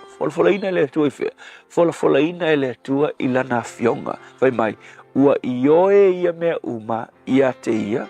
Ua amene fo ia mea uma ia te ia. Lona wingala. So se claim, so se folanga o lo ili tuspa ia. E wi ele o oenga fai ia o wa ia isi folanga e tau o specific promises. Ia ia folanga e tau o general promises. Winga folanga ia mo so se tas. Ai foi folanga o lo ili tuspa ia. Ele fai mai e whapitoa mo oe. Nga fai ele tua isi fo iona tangata. Ai kei loa. Tusa lava poni folanga na fai ele tua isi iona tangata ili tua nai. Ai e tango e tau ma claim na folanga na mawhaia le tua na whaia isi tangata e ke whapea ka fo i le tua na e fola i lau au auna o yopu na e fola i lau au auna o tā vita e te le tuua o ia i le suafo Yesu o te claiming ai o ia folanga e whetau i fo i moa u le aso le nei. I rau la le me sili o na tā ua ma le talo e sili o na paua i le olanga le nei. O le to inga te talo fo ile te whapeifu, ta mai na e fola mai lau upu mea nei. E tangono lea tau ile tua menga ia fola inga mai. O le aso fo ile nei, o te tali tonu, o le a e whaia mea nei mo au, i le suafa o Yesu ke riso lo ua lii ma lo whaola. Ia ona e claiming alo lea, o wha manuianga ma folanga le tua pela wha te inga. o mai le taimi fo le ua e mo mia le fasino manga le tu wa le lo po fete fasanga ia e ma fa ona e ai e le promise le tu si salamo e tols fu lua a lona foi upe val foi mai tala le tu o lo promise mai lana fa na o te a o ia te oe ma fa asino ia te oe le ala e te savali ai o te fa tonu ia te oe ma o va ai atu ia te oe va e wila o le folfolanga na fai i au na le tu le fengi tu hai ai a e lo ngai ka ngoi claim i le suafo Yesu te loa e ngai oi folfolanga le tua i lo wolanga a fai fo ua e langona ina ua e fia sa loto mai se mea po se situation fai ngata o lo e ai le folfolanga o lo tu se salamo e lima se fulu fai upe se fulu lima o lo e tala le tua folfola mai lana au na fa pe mai o te vala au ia te au mai, e te vala au mai ia te au i le aso e te puapua ngai, o te lavea ina fo i oe, ona e vivi ai lea ia te au, i le swafa o Yesu, inga a eva ai we puapua ngā, we le lopo fete whaasanga iai, ma whai foi, ona e tangova ai le promise la le tua, maklaim i lo wolanga, e le si promise silina, ta ua, te mwhoi lea, wa e maktiva, wa e le tangolima, wa e fiu tau mawhai se me tau si lo a inga, tau mawhai mo le ati na e o lo wolanga, ai o mwhifonga, wa e le tangolima, o le lopo fete tua iai, e mawhai foi na tango claim, le promise le tua, o lo iai tu se Filipi no mta upe wha upe sfunuiva, e iai upu masani wha bea, a o lo ua tua na te wha atoa i mea uma o te mativai, nge ke wha bea foi, Yesu na e promise mai, o oe o le tua, e mawhai o na e wha atoa mea uma o te mativai.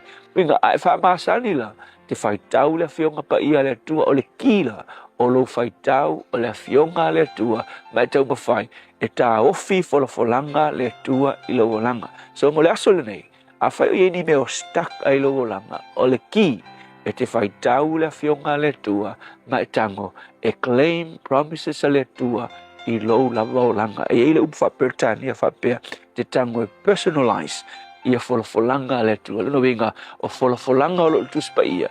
Ai ki ka ngoe fola e oe lava ia te oe. I le swafa o Yesu o na ngā ioi lea o promise le tua i lo wolanga. Le tua whawhitai ia o folanga. Mātou i loa e ola o folanga. A wā o Yesu o ia e ioe iai folanga uma o lo tuspa ia. Whawhitai ia o folanga Yesu. Amen.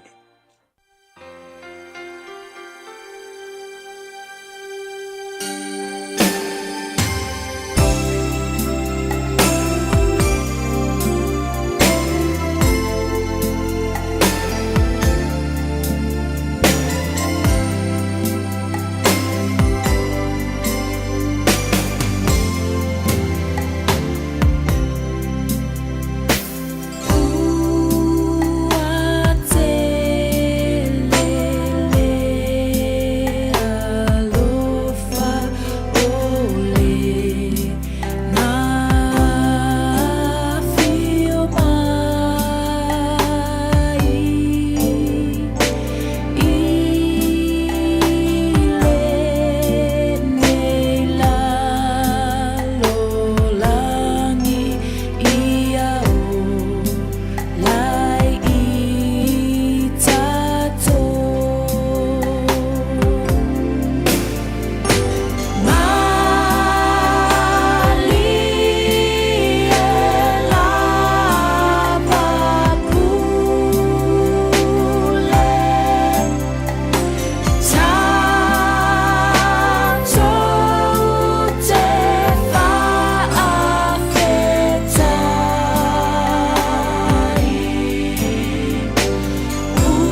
o le tamatai o jo tolo tui tama ma vania to loa e le pese ua tele le alofa e tolo ngā tuai.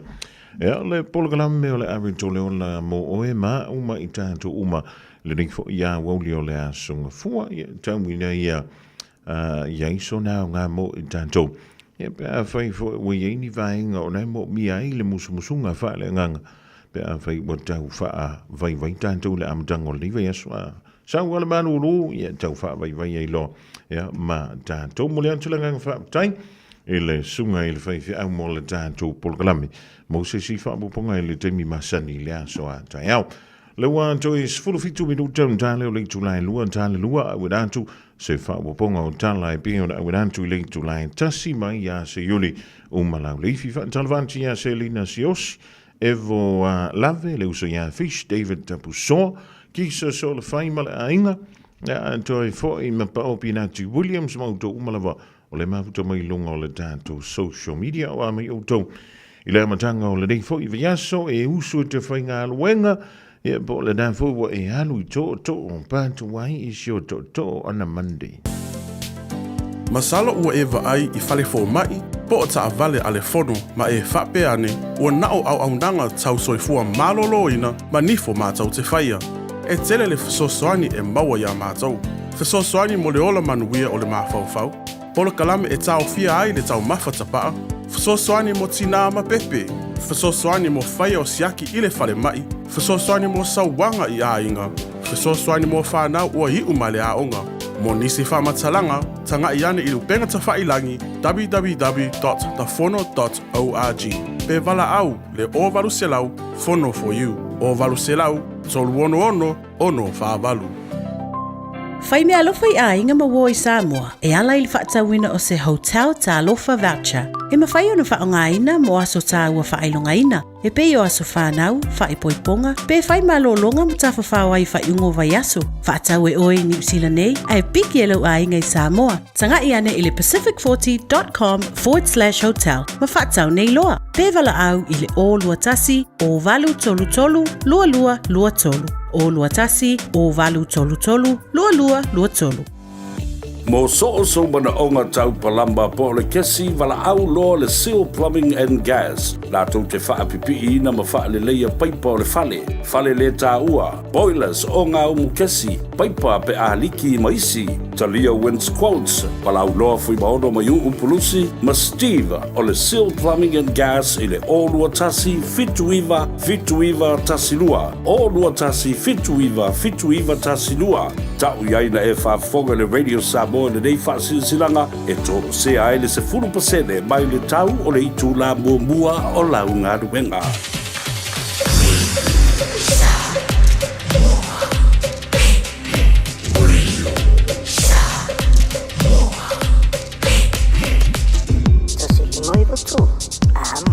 Ia, o nisi neo tātou wha silsilanga le utonu mai lau fisa o le Radio Samoa. Ia, wa fo i lau si le fia o nisi o tautua, nisi o polokalame. Ia, mise fo i e fuafuanga ainga no ma fioanga. O le tātou wha alinga momua mai le Team No Excuse Zumba. Talofa Samoa, maratua le tātou Zumba a le Team No Excuse. Ia so tofi e pei ona māsini ai le OMAC Center. Ia po le Otara Music Art Center.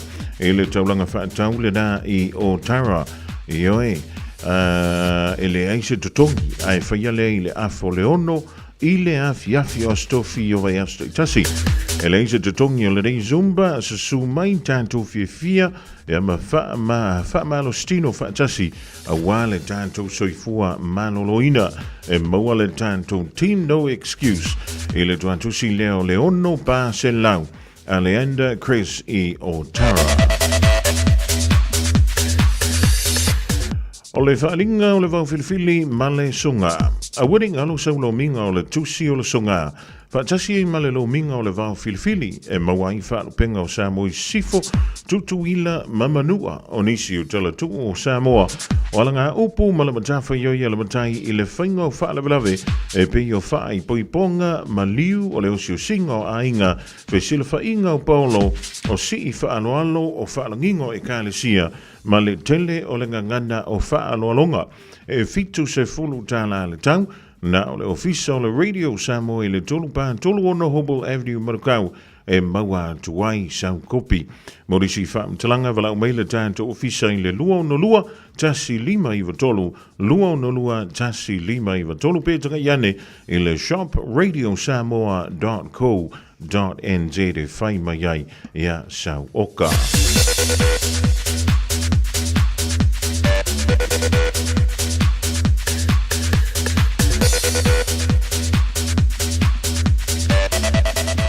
O le wha silsilanga me le awhioanga o Mangiangi.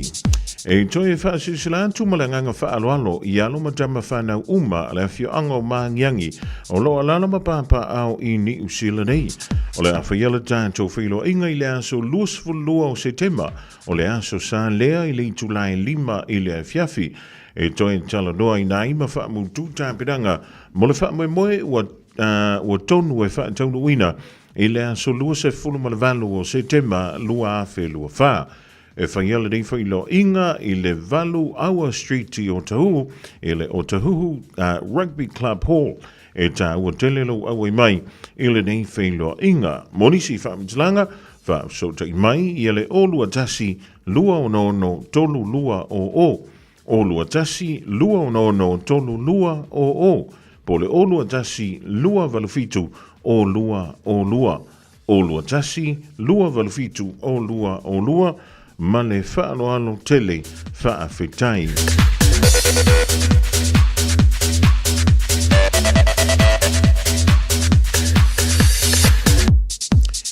O le wha silsilanga la mawhtanga sawa inaia pe se whea māneia le lua a inga wheanofani. I le awa ma le whaaloalo e wha silsila antuai i suli uma o le mawhtanga sawa inaia pe se whea māneia le lua a inga wheanofani i sāntui antua savai. Mo suri umalo au mau i so se tua au te ro nei. O le awhaiala tātou mawhtanga i le aso lusful tasi o Setema i le tuantusi o le tolu A, Wairere Avenue i Mount Albert, o le Senior Citizens Hall, i le awhatonu o le se fululua maai le awauli. Maratua mai lau la fonga masani, tātou wheilo i le aso a tofaina, whaawetai o lo o sainia, e le taitai fono male lau.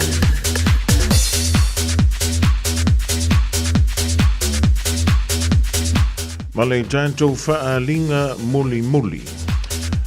Suafa tangitangi a pua lauai leo o maisale santele fale a lili.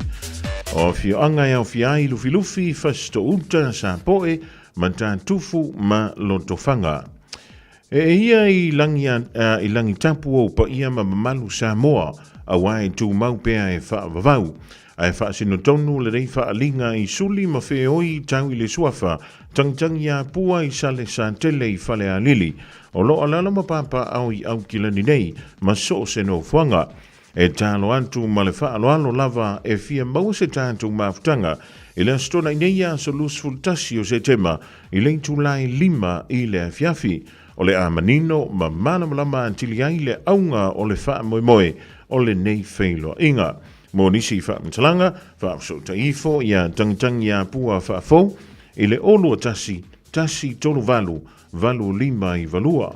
Olua tasi tolu valu 5 i valua.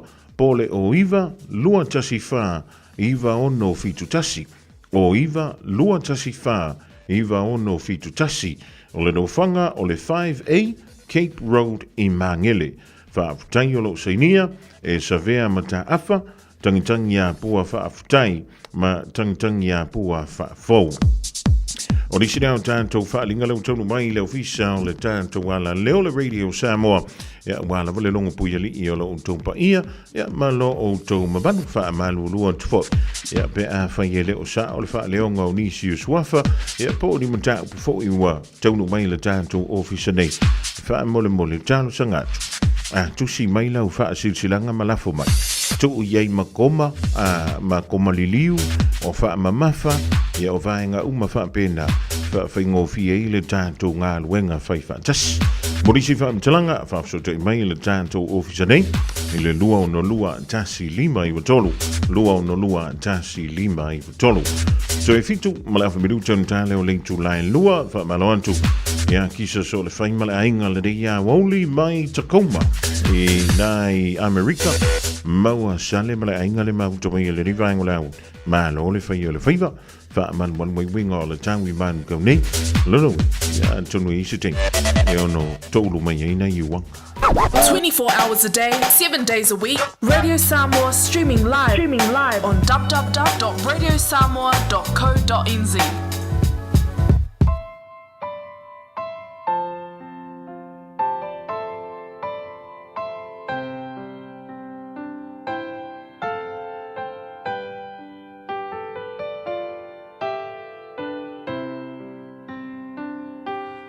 Jalana imai a lousa I lo ua whanga I lo ua inga manai o matua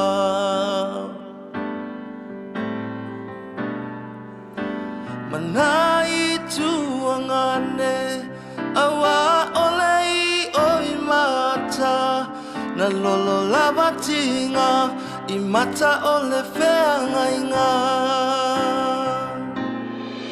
E pola pola whatuati le mati matinga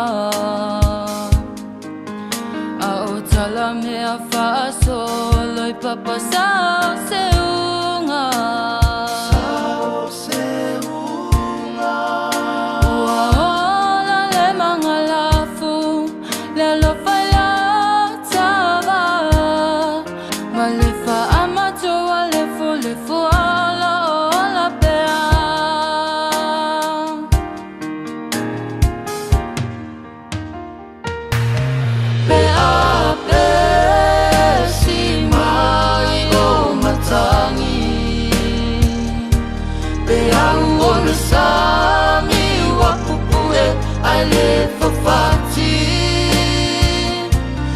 Ba'a o mala ia tatanu I o tala Wa malia le alofa Wa masofa o ulangona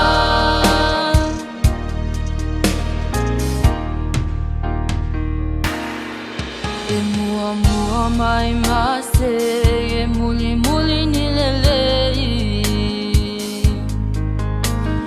Tala le lalo langi o ayo le matangi Se ala ilo lava o le lava o te mapana fana Ai lava se ivi o uivi o le aloli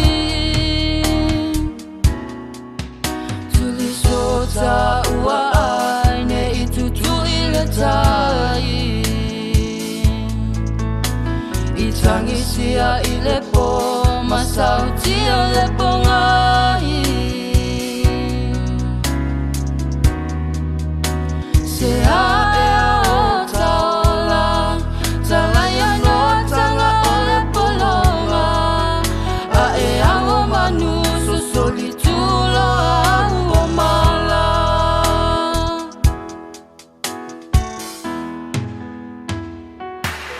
Pe a pe si mai o matangi Pe a o le sami wa pupue a le fafati Le va a o mala ia tatanu I o tala Wa malia le alofa Ua masofa o ulangona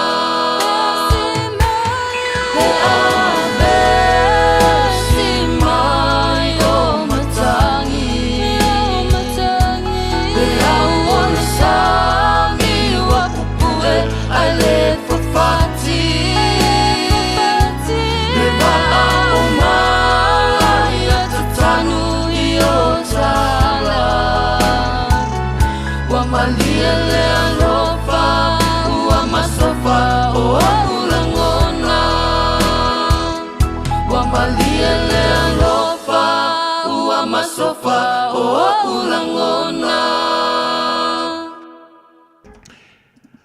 O le whātunga e peo le whaafunga ji le rivango la uli mai le sunga ia hani. Wa pe fōi a whengai na ua toe lua mala whiru ton tā leo le tu la e tolo le rivango la uli. E oi. Ai o le timleri I Samoa o leo wai lunga o le malai. Ia au e lua. E oi. Awa ia le wha tutia lea. O le talonga le I le vā o le manusina. Le au tamaita I Samoa wa pe fōi. Ja, ma le au Australia au tamaita I lea mai I Australia e peo le yeile di vaengo leo. Sina wha e mola I titi antua le moe.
O le tūlangana e pio ni le rivaengo lea wauli le langina lea o le tanga vai e le nganta mo Samoa ai wha foi Australia I le talonga lea I le wā o le Australia a wha foi le manusina lua whamleiva le tausanga muli na wha leo na tau ia le manusina pe whai e se talonga lea o tamaitai a le tātou o Samoa a lora winga ia o whai asi umio le tātou e maua leo le avanoa. O lom whaione mai motu sao I lunga o le Facebook a le manusina. A lue tai lalo le manusina I lunga o lau Facebook. Ia ne manta ila ia lea ma e mai moma e whaafunga atu iai. I le nā fo I ta lunga whaitaulia I le awuli o le so.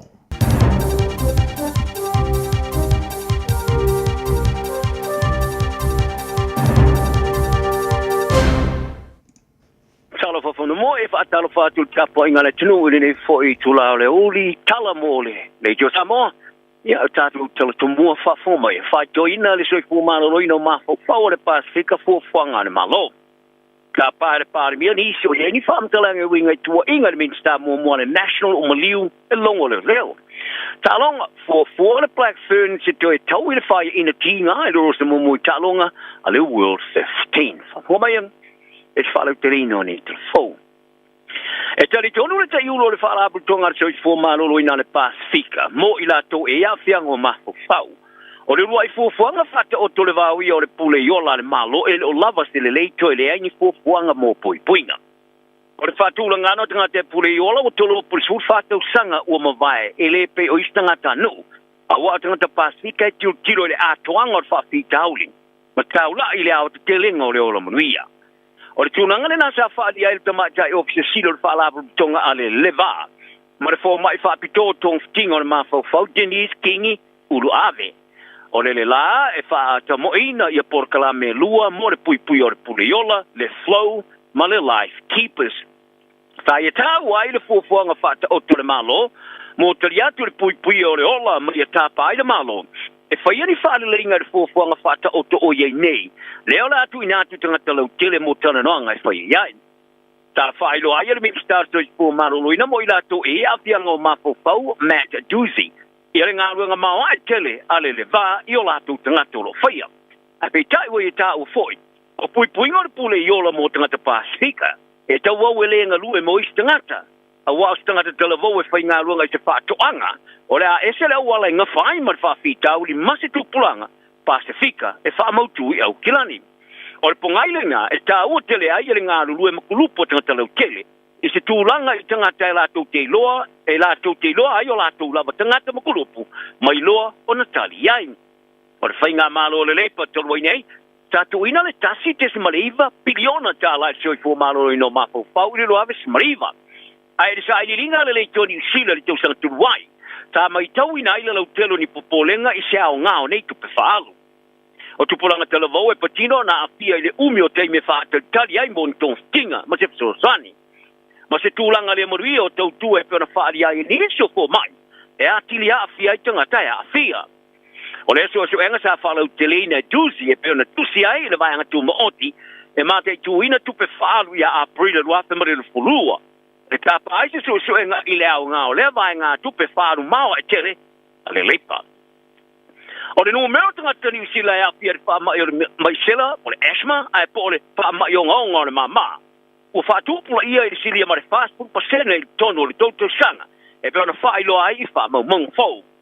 I le ripoti le ruafe ma le rufu tolu I afianga o whaamai a apia I le mama I New Zealand, the impact of respiratory disease in New Zealand ua whaamatuina I le amatanga o le vaso nei. O whaeloa ai, e toa tasi ma le toa limo o tangata New Zealand e apia I whaamai e apia I le mama. E tusa le ma le tasi miliono tangata e apia. I le ripoti mo sa whaamatuina le ruafe ma le rufu tasi, ta whaeloa ai toa tasi ma le toa fito tangata New Zealand sa apia. I le tusa le ma le fitela wafe o la tau sa apia. Ta tusi ele limo le tamata I ofisa sino le whaavai Asthma and Respiratory Foundation of New Zealand, le te tia Harding, I ki autu e lua. O le pipisi le COVID-19, ma whaelelei ngā tiri ua vai e suenga I le maisela ma afianga o le mama. Mai e tāua ai, ua vai e le sili atu le leanga, I le tā tele o tangata mātu e maua le maisela, na I lo le mea sai e mumua. O le tō tasi ma le tō sutasi o tangata e tāwhi e whale mai a api e mai o le mama, ma ave ai ma wha mai lona tolu, e pika whanau ai soifua o tangata e New Zealand nei.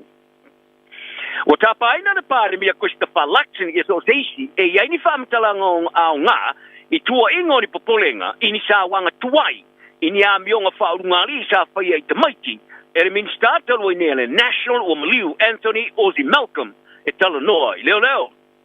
Sa riputi ai de whae ungo le vaiaso o lo whaia su e ngā leo I whae tionga tuai o ni sa wanga I a mionga whaurungali sa whaia I tamaiti whaasanga I a Malcolm ai le Maliu le vaiaso mabai. Tala no ai lau whaili poti leson I le soia o kilani. Ta whaari ai Luxon e matua I le ai masei loa le National o nei tua inga. Ma ia tāu ai o ni tua inga o ngonga tele. Ma ia tāpa ai so seisi o iesa whaamtalanga I tala no I le leo. Whaari ai Luxon o na maratu e leina tusa ma le a bea I le malo I le mai ai o le whaamatuina o le li poti sa whaia I sa wanga I tautua ma tau singa le malo toloi nei. Ta riputi ai le vanga o tala le staff I la star sa ia le whaia o ni suenga leo I ni nā yaso ai le Maliu le whai porki ki lau loa. O Malcolm sa mua avea ma whaatono o le whaatosina o le whapaila New Zealand mo le tuunga ni ipo Amerika. Ma whirwhiri ai le pārmene ina ua mai o na ngalua se social worker. Mo le voreane whaatamo e company mo whaasalaunga o loa ma tautua.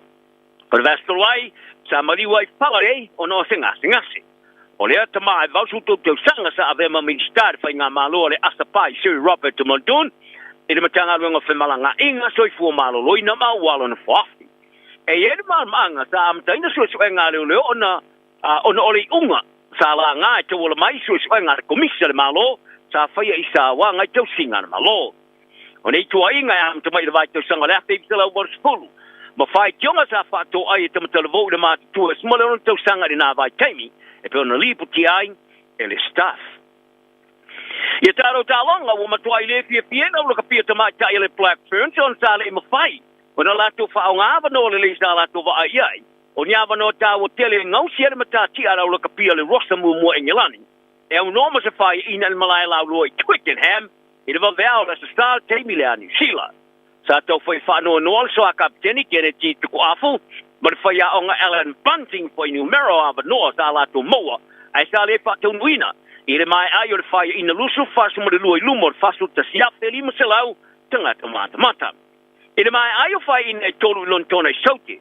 So o nei ma le whato I laloina le leia Engilani Hamilton e le tausanga tuluai lima le rosa mumu sana nawe lo le black fern te fa ngalo la to tulanga de champagne lo langi e fa na fato ila loai engela ni na nafi appetite sale mo fa na ausia le fa no e u lava nyava no sala to mo le toi kwatu mu ta longa ma wa sulfi tu nei ta longa so le rosa mumu le toi fa ina lava ile la to fa ina mon muri ani sila e so nga champagne ri por langi ini sila nei lo fa le lua ai wa fa ali tu kwa o se tulele o lo ia le xava no ta longa le ta marsanga ale world 15 le a mata la solus fui vole machina nei o di sila la ta alum ailani engelani farani kanata ma america se xava no te tau ia le fa ina na every time o le fa ina le so na file tu wau e umisin time e kinga ai to tasila le tomata isa moro filfilera o engelani o meri fe au nati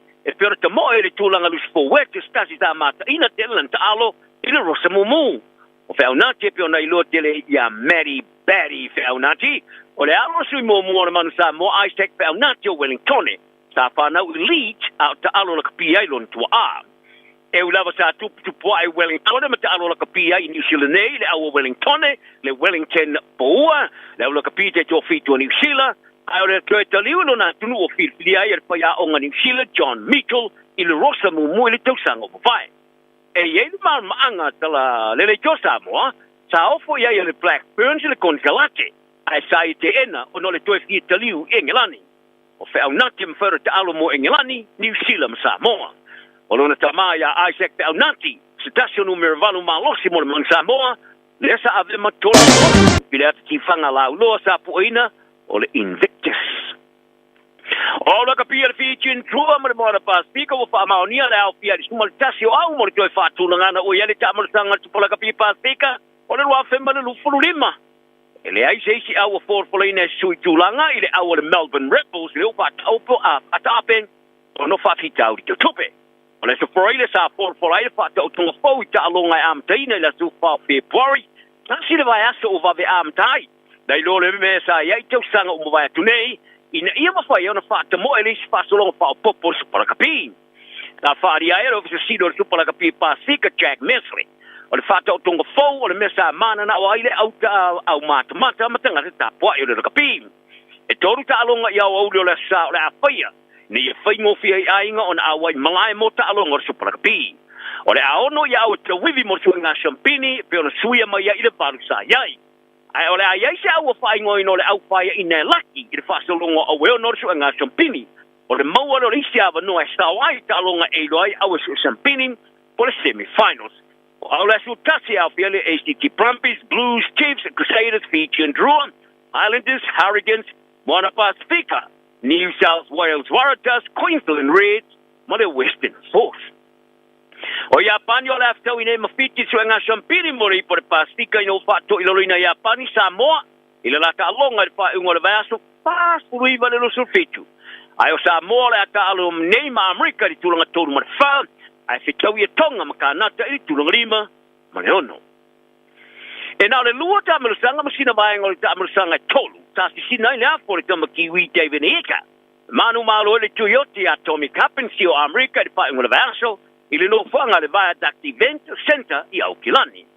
Kapensi e pusi le anga vale sa whaara nati o na uina mai Amerika e sui a Blake Cabarello Australia ina ufa maonia li tung fio fo ala ufasaina. O ni ika e fusi le upanga o le Cruiserweight o se fulu nei an fusu anga pa Professor Manu Malo Umai i le iwo Manu Malo Tuyoti o se tam fusu mo lea o fesosi ni ai lupe sori ai lauri Joseph Parker e whaala uterina Pata sei mar compagnia lona pule malana uoma mai David Higgins le tuko events.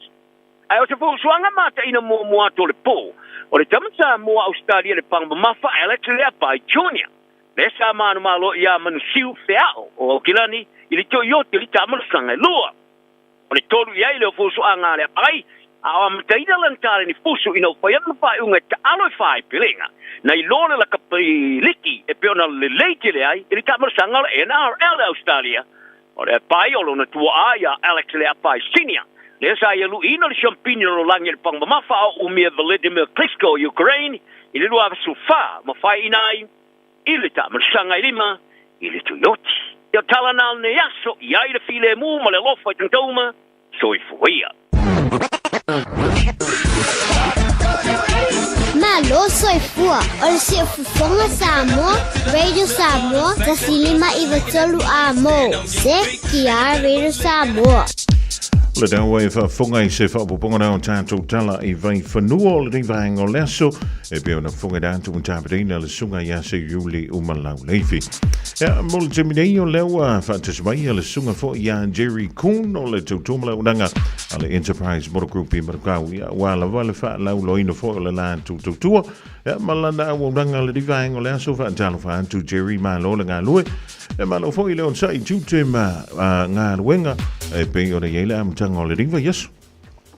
Ia, patana whatu lau sunga se manu nei fo I tula le aso e na sau no e ia ua e fo ntatu tola lia mai le nei fo tula le aso o le vai aso fo nei le lo fo mlanga le o le tu papatai mo le mato noa a se man ia a pe fo fatal fatu le malmal pa ia se tatu no lo fa fo ma nei tula ta fatal long alo la volta wata ia ma lo la vole un sa eu I lava ina fa malu malu mai winga o le tau ai o mafana fana le tau tu anje ma fana tono lo fisa so man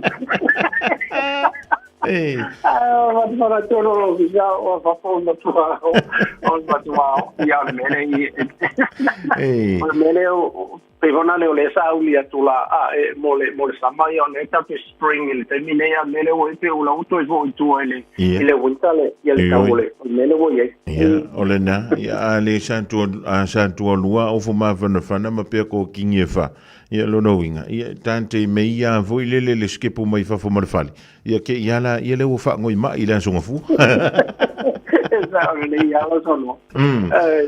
e malo le o sai o le to ia o le dai te tautua wale nga ia tol pa ia malo le tatu tu wa fair ia ma si fo ile o nanga le enterprise le ringa ia so anje ia fa tai se manu mo lau sa nanga fo tulanga ia tulanga o lo fa wa pele ma to wa fa pito ma sanile ya ni te minile le aferi ma se la o le ma to cash bonus le e fa wa pe mo le fa se ia o fo le fa o le masina le ia to tele ni so tato o le tato no le manu pa ia se tato no fo sa a fio mai le weekend na te ade nei ia o fa manu e fo ila to le promotion le aferi ma se la o le se man io ole tulanga ole taimine o tele manana no so ia ta vale ole la pai e a mai la ta vale tai a mai la vai ia so uma ta vale fo ia ma so e fo la tulanga o ta vale o mau e lungo le mato no tuane lo mo ta vale a mata mai le valu afe o la to tausa a se man ia o ta vale nei e fie fo ia nisi o tato tuno fona le waile o taunga tātele, a whaatu peno fia fo, ima tulanga pena waile tu sa o mai tangata so man, pena siri fia fo, mao lato tāketi, ma tulanga wha pena, ia, ai maua fo ta vale ana ilunga lava i te tau, ilunga se lau wha le tau, le maua ia mātou tulanga wha pena.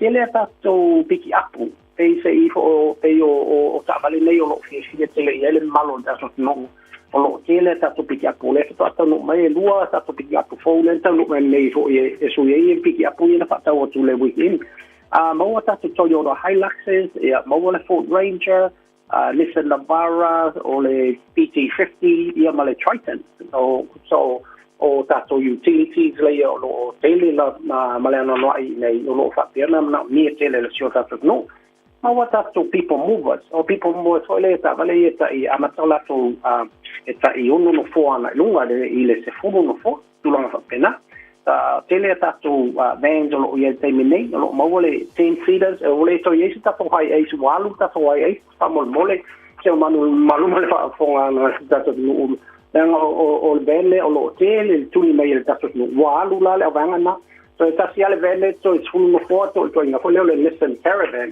le lo mo nei termine ya fa pe o yesi si o lo fieso ese se full of photo si o la traina ya o tulanga lo ye fo ta to SUV kele ta to SUVs o mo termine to inga fo le o le CX5 o le RAV4 Outlanders o le Highlanders ya male mo le Kia Sportage ni ama to tele ta vale fa pena o mau a mata mai lava o lato tau sanga mai le lua fe sulu lua na ilunga le lua fe lu sulu ma lua tele ta tu tava le fa pena o mau o temine tulanga o le tatou o vans po tuinga foi leo le commercial vans o lo maua mo la tau foi o lo fai o la tau business ma tulanga pena o lo na mia ni commercial vans o lo pena kele po tatou vans pena o maua tulanga o tatou trade-in o lo pena tulanga lo yai ni ki fo le manu mai pai o se tatou no lo pena na o fia suia la tau sa o pena pale tonu ma tulanga pena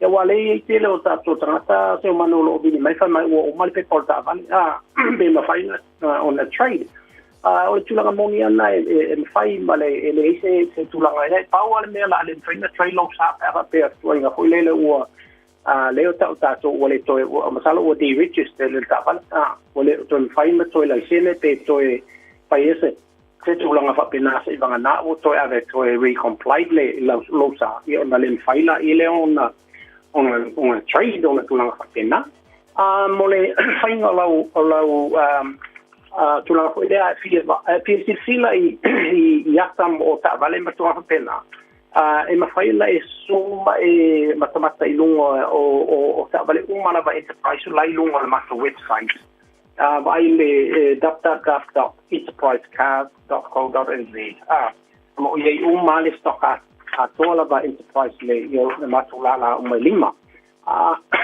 ona e sila le i ta vale umana vale ya enterprise na i una e mai se le stuff ya ma tau como mole au te su yo important e te su mai pe i ma ka ole e la kala mai ya ta me po pe seso mole fainga o finance e tu sa fona fa tino no lo application po le ka tato te ina o lo sa e fai ona e su le mato website level na e fai e lo application fai e malau bank statements i me tulanga pena ale o lea e a papela volo fai ona e su mai le mato iari i Manukau City e ona e su mai la ile o la fai e lo tau sana fo i ina va e lo su ato lo sa mole tulanga o le mato address po le so atu sin faina suma yai ole Limon Fitu Great South Road i Manukau City Limon Fitu Great South Road i Manukau City mo mato masunga ya tau fapo i masunga fo ia goso fielele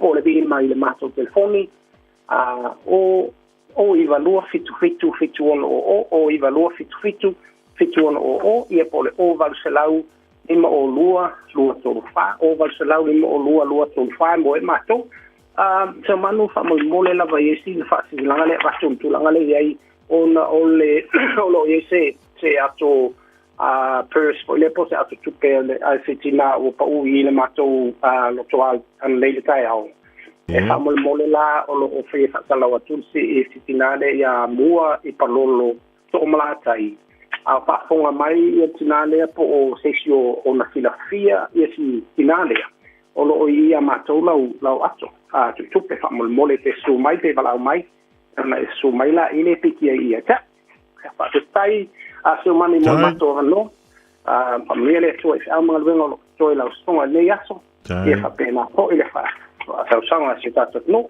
so foi mai no so foi ole sunga ya Jerry Kunwa vela voi ma fonga tamu moli ole to tomala undanga ale enterprise mo group I Manukau wala vai ele tutuina o e Samoa ile sa ilinga leonia tatu ta vale lenga tamo tatu nei e au kilani ia fa pe fo iso se pi tunu lava o ni usila nei los fultasi male a minuta le mota nei ale tu lai lua ile ni vango la woli o se tingi le to mount lo antu ile au fi pese ale punia lava ia pe ona basia ia woli o aso tasi mai le aso ngafua se ia le aso for rele polokala me le woli ma fonga mua o le timi nei o laua se fulu iva minute talu ona amtalia la afo mo le talonga ile vale o le manusina ia ma le Australia ia po le Australia ile 2 pound to winter manusina e lima Australia e fitu o lo mwhai nei mai mo i lunga o Facebook ale manusina so sa o mai samo pa wale mea alu kokua o fa ngoi mele password yang sa o lo ko na yo i lunga o ko Facebook nga ale manusina o na ole radio Samoa se furulima iwa toru amo e tautuaina o e ilangu ngana fitua so le vai aso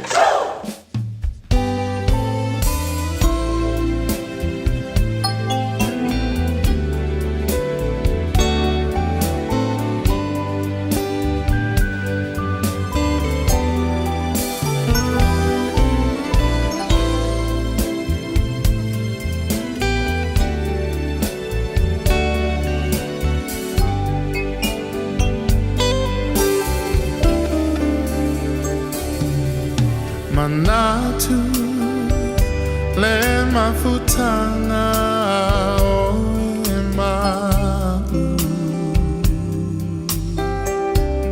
o e mana tua maita o tu mawita I lo fatu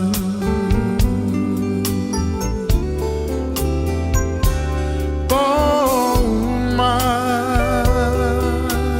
Tate tala no ai Mamo sao se haso Tato e fiava ai Usue e fuli mai lo tua la upele o tele tu na oe Tau sao soni o lau fusi I amana tua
Punia lava awoia we moe mua.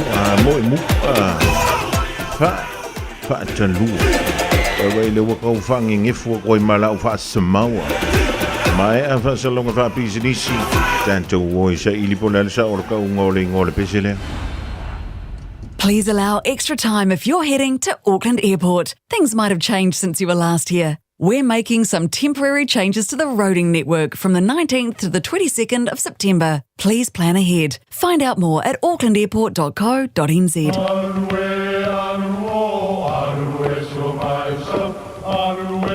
O Samoa o le atunu ua mai au na tofi. O le la au ua mai au ngā tātulanga. E le to e tau au whangaina. O le vai fo i ua malili ua mai au na saiki.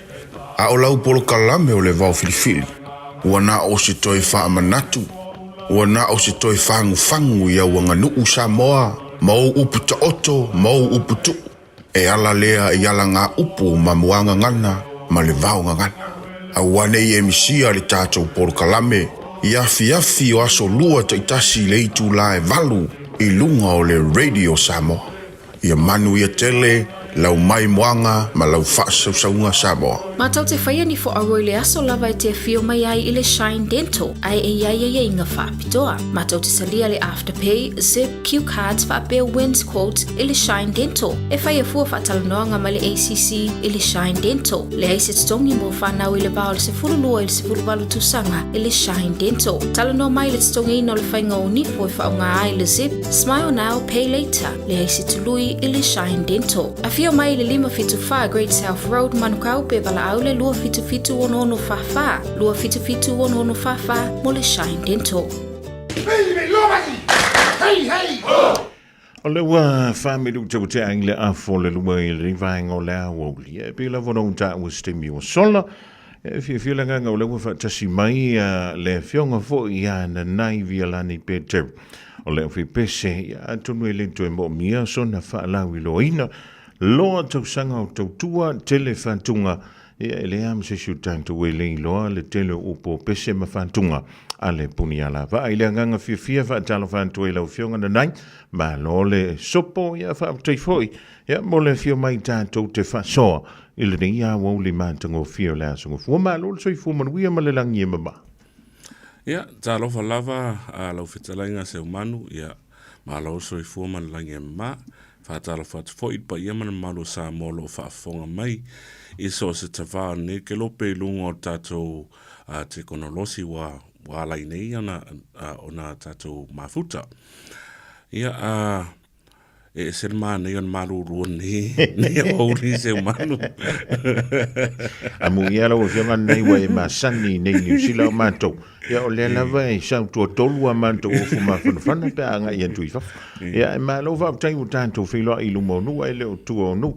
Na nei, e leo toi pō malai le tūlanga fo I pio nei ai lau tau tua I leo whipese le puni ala va. E mawhai o nei e sao noa. E leo pāu mai le sunga I le whawhiangainga whape fo I le whaltua. Ia e o mia so whirangan. Ona whea na amata mai e le puni ala va. A o waina iei tutono le puni ala va. Se iau o mai le tembele ni. Ia, o le whawhetai mo le whasiri. O le puni ala vaana a mata ina se o tamā, ia mo na mātua. Vai taimi before the 60s. E pe tai ane, ia, na whaawawe ia ma manisi o nei uso mai le nu o vai lele. Le ala mai ele swafa le puni ala va o le ngona on malai o vai lele o ne nivan puni ala va. A pita iane ina ua mafuta loa ia lo te mama masi o tina ia o ina lana na umaile string band afa ua we e o matua. Ia ina ua whanau me matua whanau ia whaua we matua se o me terminate. Ia le lawa I fwe malisi generation o la whanau loa iai. Ia o la tau hopefully ia o tu teimi lea ua pepese ia whaua fwe e la tau I le lumanai. Lele, malo whau taia nanai. O le antonu ala le tausanga. Ia, o le ana whaapele au nau fia tuai ia tātou talano ia o lua male. Talenga ia rua ipo malopo le sunga ia puni eva pe fo ia le tofine ia van. Ia, o le tasi iwa fitu. O le album mo na mātou na o amata ai, na o amata tasi iwa fitu. O le album po le iwa na saama i loa ia pesta puni ma mātou fine o vania. Ia ina wa maua muni mai melody. Ia le whato a feature melody i le album le ato i le luafes futvalu o le ana le se noa. Le whato a debut ai. I lo o langa tutupu a ena nai, vai anto alpa i suaf. Antonu na e soifuane e whaafofonga la. O le se teimi na amantai o na e puepueina ia whatunga ia siautua, pōna iutua. No, like titi mai I guess no pepe mai o iai I la recording sa fai e tasi e de whatunga re punia lava ana pu I America Samoa. O lai maua I malo o si u leo lau te tangi lau te pepe. Ai whamatala o mātua. O lai tau pu ele pese Journal Studio. A lau te tau tu I au tafa. So I guess mai au o pepe o whaalongolongo I whatunga o mātua. Malisi mea o le whaingan mātua inga a faise mafutanga whaanga de a whaale ainga. Yeah. So se taimi lava mauti mafutai whaale ainga, extended family, cousins, first cousins, second cousins. Yeah. E tau wana faise aitema ale ainga. Yeah. Matu tūle I lunga matu pese. Wha pēnā fo isi matu tau songa. E tu fo lunga usu pese, whai whawhiwhianga a le nao siva. O le culture ana mātou, ranganu ana mātou, a inga sa whai ia so ia, whether po I Samoa, po I New Zealand, po Australia, on māsani ana ale ainga o Septina. E ta ua I taimsi ana nai. Ia wa manatua. E ia le tangata a pese te whaalonga tuile. E le toi mo o mia ni teu te unga.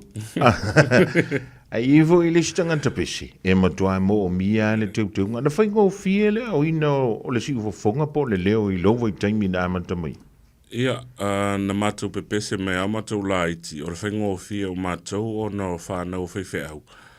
Na lotu tamaiti mai au la iti.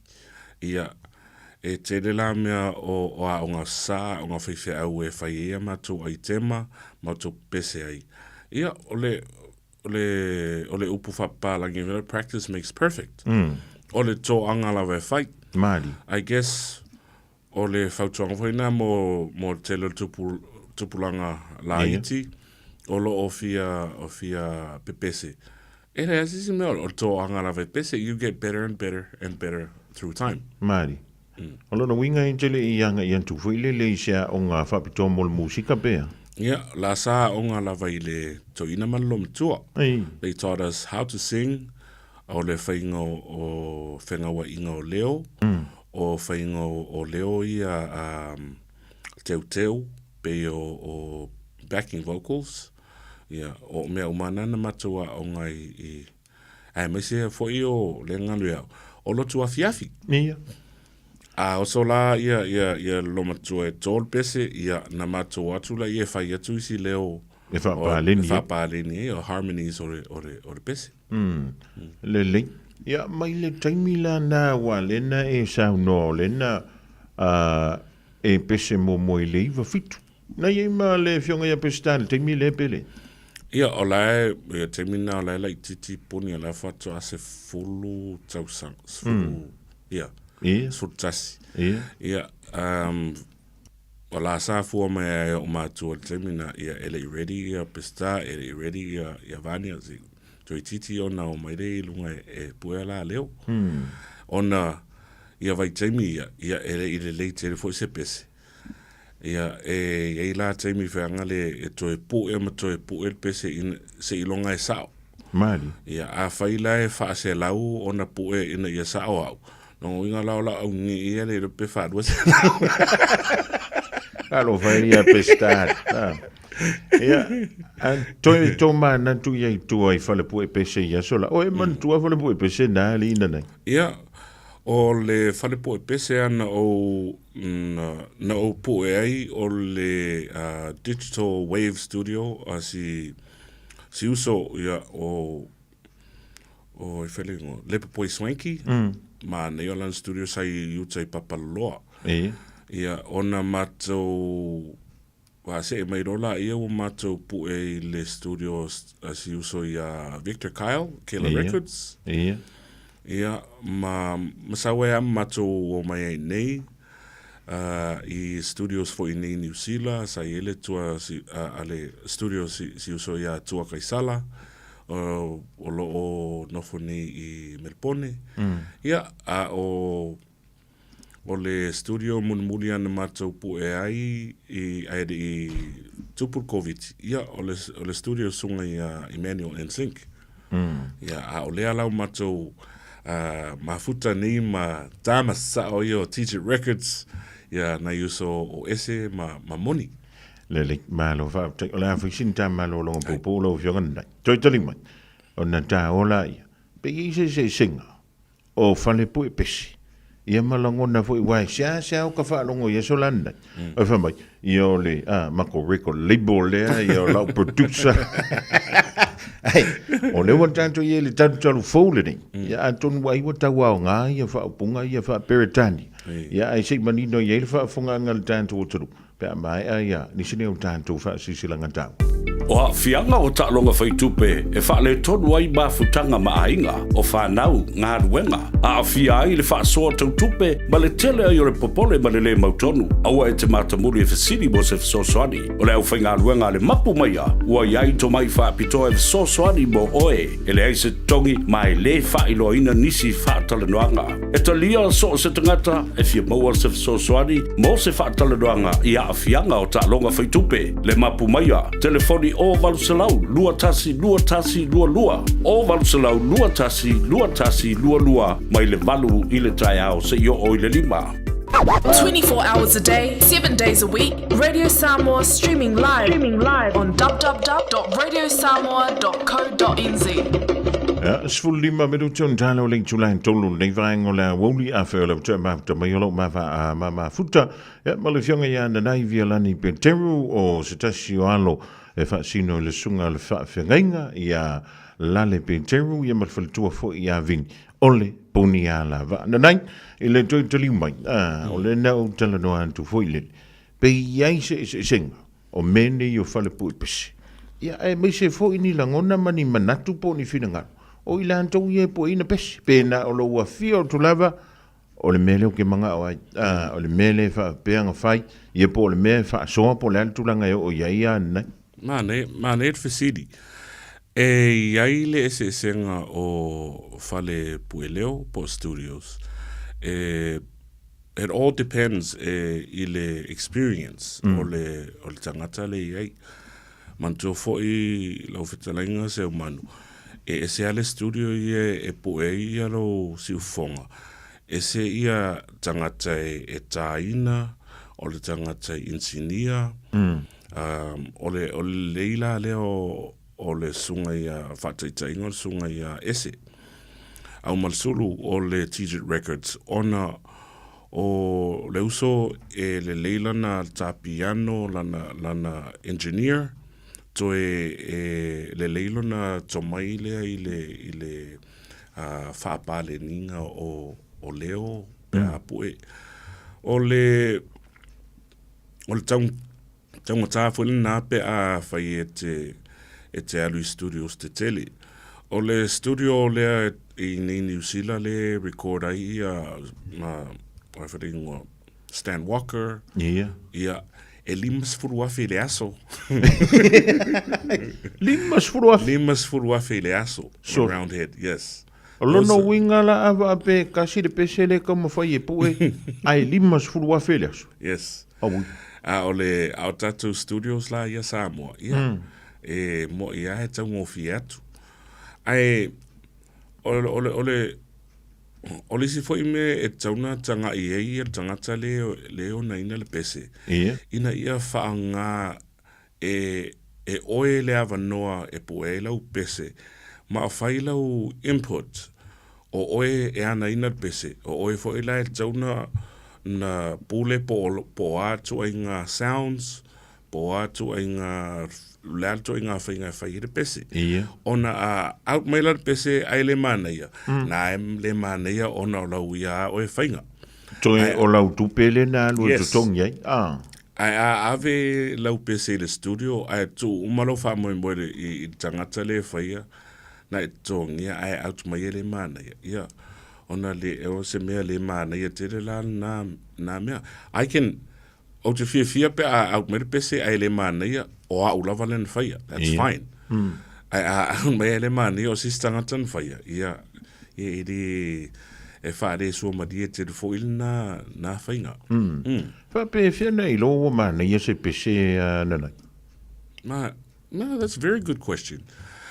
O mātou ia e whatua mātou pese o nā maile to e whaalongo ma to e edit, ia ma to e tasui o na upu, sui le pe, sui fo le whati. O le mea saoa ia, e umaloana whai le pese ua mātou se laupa sene i ai i lona whaatulanganga. O le mea lana e fua lawa le tangata le la whaafonga atu i awhiawhia i e tangata mana i a whaifo i le ai. E le isi mea o iei, pa wana mea mātou i ana le whatu, pu e ma whaasala lau, a war whaasau sa ngā latu no. So, it's subjective o le whaatunga o le pese e fua lawa le tangata po a i whiawhia i le pese. A whai o whiawhia nisi a mātou whaatunga pi ia le li. O le e rise se formula po se mea e maute whai atua e ma whai ona whapea this is going to be a good song when it comes out. Māli. Yeah. O le mea ia, it is what it is. We write the song, we put it out and hope that people will like it. E iai nisi o le malo le tunu ua o atu ni whautuanga ia po ni whaasea foi. I nisi o whaatunga al puni ala wa antalmuna e a wai tono le o le wha ili pola whai pesendai. To tele. Tele isi e whisiringia i le vaunga ngana e le whaataita inga e le tangata na tusi atu i le whaonga ina le upulea unefe. Ia. Mai o le peo se upu na whatu e le puni a la waa ono i songa winga leanga ona e taulata lata i isi upu maso a huilele peo na maso ya. Ia. Ai peita iane, nau tangola ia po ele ata o le dictionary sa moa whenga le tata o le Pratt. Ia.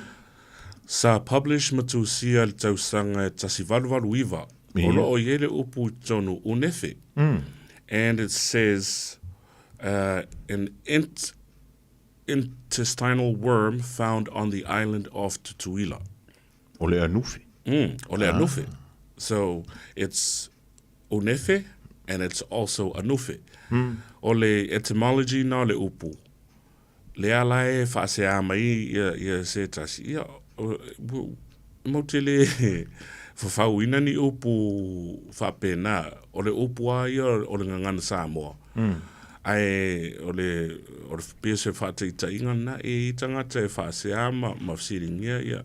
But we do our due diligence to write proper songs in the right Samoan grammatical way. Ina ia sa o le whaonga ino o upu Samoa, i le vaonga ngana Samoa. Ma ia mānai e le whaafonga ale atunu. Ma nisi nā mea o ngai, e toi whangu mai fo i tele o upu Samoa ua tele na leiloa e tangata Samoa. Wale toi, mo sia toi whaonga ina. Sa o lei. Ma lo wha tai. Ile tele la o whina ngalo wha alia ma manatu fo ilele po nisi o teimi peye fōlinga o ni whaitiong. Ni ni fe au ta wa mo mai le punia lava ia finanga. Ia o le whiauta walna ina wat tauna whaisemato catalog whangane a umana na tusiri pese au mai e maona e tele o tangata e message mai whamana mole I upo pese I lyrics. Ia. So o le o ngā lue la le sunga whaiwhi au ina ia ele ngata na provide ia le ia upo le pese, ia lyrics o le pese. But ole e sau I lalo ma breakdown o tele o upu. Mali. E le Facebook page al toi ina laialu lunga le Facebook o le Reverend Yosef Alale Peteru. E tele o na whaian tustusi ngā whapena o na breakdown mai lola I o upu o le vao ngā ngana le o malama I to tele o nisi. Pila o le meana o maho whau e tau whena whaia mātou. Ia whaopopo I lunga o le videos ma whaopopo I lalo description ia tu I upo pese ia ma breakdown o etymology o upu ai le ngata I lea o whaupunga ese o lo o fia malama I to telo nisi. Lele. O le tuanai o le taimi ele I mamawatu o le taimi le nei. Ia malanga yantu le lumana ia nai antonu e isa taimi ia na fa umi la ia leo le foi o le polkala me foi lele ia atalo sia wale te fio mai le so ia e maua mai sa vano le sunga le fa fenga e mana ia le autala tala foi lele o le tanto ato pona po siana ato pona ina ia toi fa fangu mo toi fa manatu ma fa la we tele ia wale tele ia upu mangangana ia ita te whaalonga ia so foi ia mo meo tanto vaunga ngana foi e kusau ngai mo moli atu I tonu ina le whea alai e se ale mea lai ke wha peka I kai le inga o we wha lai kusia ngai ele pese le anu nai sa ole le ia ole au ngā ole tele o mātou pese ia pe a whatu le toi ina ma mātou ole umatoi wha mai a mātou wingo upu wingo wha upunga. And you know, we should also share that information ia tatu tangata. A mesele tupulanga lea la itiolo o tuputupu ai. Ina ia manino I fo ia lato I le ngana sa moa ma le vao ngana. Lele, lo fa tanya na nai o le temi nei la lea e o le fota matu nei ia le pese fo le le avi o Avia Kiriso. La le wingo le fa upunga o le ingo le pese le nei. Ia o le Avia Kiriso le ia Silvia foi tato le upulea avi sorry ia avi o le ila ia e ila mai si e Avia Kiriso. Ia ia o le faonga ina nai le term fanga le o laua pase se lunga o Kiriso. Yes. And e arule tapor kalame ato o au ili le wingo le pese, but o nei whatunga ma nei el poniana ato no is taimi. E suma ile sunga fifi au e sau e whamtala oto le winga. Aole e sele ma nei o nei whatunga tuai. Le uto e whawhangu mai mātou le whainga whaule le vai taimi nei le Avia Kiriso. Tele o tele isi upu to e edit to e sui ele mātou tama. Ono le pese na tu sia e lontina. Ei. Al original tu sia e mātou grandmother. E mātou tina ia ake. Ia o lea lau to e teu e toi ina. Nei te ufa pese si poe o pola alme o mātou sued pese. Ia o le pese tu sia e mātou grandmother ia ake. A o toi teu ina mātou tama. E tele la upu umantoe te sui ma whaapale ni lei ia le ngangana ma taino o le musika. Malo whautaini nei. Toi tolu ma le awha masino o tausanga nei lua awhe lua wha. O lewa sau I tua se tasi ne o whātunga tuai leu toi whaafo le puni alawa. Lea se fuafuanga le puni alawa I nei masino o toi. Ia o lea fui se wha antanta mo le tausanga fo. Ia, tele lava ia whātunga le puni alawa ua fia wha uma o what's tauna release. paule ole mea the hindrance is time. Ole mele fatua I nei ole taimi. E tele ole musika o prepare. Ole whaingata, e rem whaiona mātua tupu e nei a release tai au. It takes time. Pe ole mele tata noi. E toe edit, e toe teu. E le ngata I ona upu, a ole fati foi. Ole mea nā le tupu te mini ana tele ni au tupe seumanu. Ua leva na umana poe. A ole mea nā, e le ngata foi na, ai ile teu ina. But we also have to consider ole studio time. Mali. It takes money. And o te mini la ele o lava whaasoa. Se manu o leva na out mai tatou pese fou. O lo o tele a pese o lo whaasolo mai a release e le ngata ina pue le studio. Ai tau whaina pue ona MTVs. Mali. Tau na pue ona music videos. Ona mea lana nā lea whaatua tua iei. Ai, te la ngona ko I kiki a whiki le laki o le peparoto. Ia, ai wa aira sa o kamare la sa wai. Ma lo le tāpena, ma lo le ngā loe na nai. Ia. O le aso whina ngā lo muli e le nganto I le au pepese o le au fia pepese. Ia ma I lantou. O le fia maua le tā leni o fo ina e le tua le nganto I nei o tua a. Ia o tua a o nei o tua a. Ia e whape fo ia lau fionga ma le fionga ia pesta. Ia ma tua wha finefo. Ia o le whautuanga māsani la vol to anga e whatu to anga e tustusi. E nisi ina mātou talanofa mai e se whaingata. Ia. I re ima se mea whaingofie maua. Whaingofie ona maua e na langi nei te ai. It's just a matter of practice. Ai o le tō anga lava iei. Tō anga e whatu, tō anga e pese. Ia, tō e re ngata whaide. O na yuso fo ia tō tele iwa iei. O nei whanau Samoa iei. O le engineering I le studio. Ese le tō tele o nei whanau te te wai ilonga TikTok. They're coming up. They're very good at music editing and all that. Good for you. And you keep at it and you get better and better and better. Ma no whaaptai. Ia, mole antulanga ngā whaaptai ia nanai lau fionga. Ia whaapro ina le taimi tātou te whilo iai. Ia e antonu le a toi wha umi a tili antu ia le maafutanga a leo lau fionga. Ia pole sunga voi le whaafengai.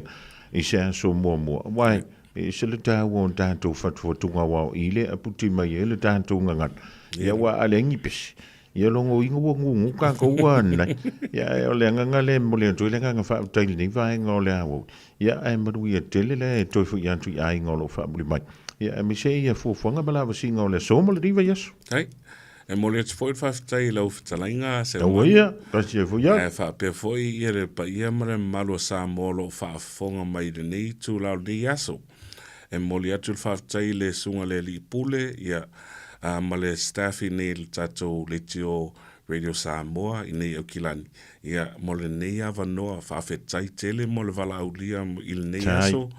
Ia tātou e whiloa I fo I se taimi lata mai. Ia manuia tele lava singa o le nei aso mo pa ia maru lo whaafonga mai. Ia me se lau whetalenga se uman. Whaafutai ia tātou mai e tasi pe ona e sao. No, o le fionga ia na nai via lani pe teru o le puri a la vaa. O whailavo ia masui o le sunga le whaafionga inga ma le whalitua. Ia lale ia ma le whalitua ia vini. Ia e tainane fo I nai o na tusonga. Ia ua tātou mafutai le ni vaenga o le a wauli. Sia so mua o le whapele o na toi maua antuai. Ia se isi whaatalaroanga. E whaalawa I tele antuai. Ia le tele o le oa le I tutonu o le tātunga ngana. Ia ma whaatunga foi ale puni ala vaa. Ua tasi le minuta te e nile I tulai. Tolu tala I vai whanua. Mai le whalitua ia Miriam Mana le toa pomai.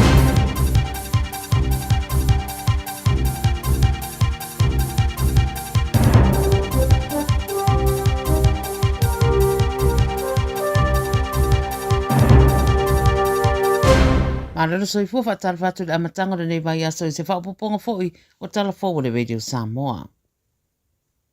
O le sole wa mata whamamalu ai vaenga o kilani tūra whono fōtau ava malosi e pei ona whorosia se te mi wasola. Le a whainga tai una tue te tala nisi whare o rua fōu e whaatawai le ava malosi ma o le whainga whaamai lea na autasi uma Yesu I o le council Se pono tanga na whaia rea so Ross River au kuso e rua vaenga wanga iei ia suinga. O matatu rea so na wha marusia tu la fono ia mo le tu wina o zai sene nisi pisi nisi fou e whata ua le ava malosi ma la wha pe foio na iei pea le tūlanga mo le rua tausanga. O le vaenga lona lua o le whainga whaavae o le whaasaina leo na toi whaatau atu le pia po le ava malosi le te o le iwa i le pō o aso taitasi mai a mata wha mamaru la le isi vaenga lea i le aso iwa o te sema tausanga nei lava.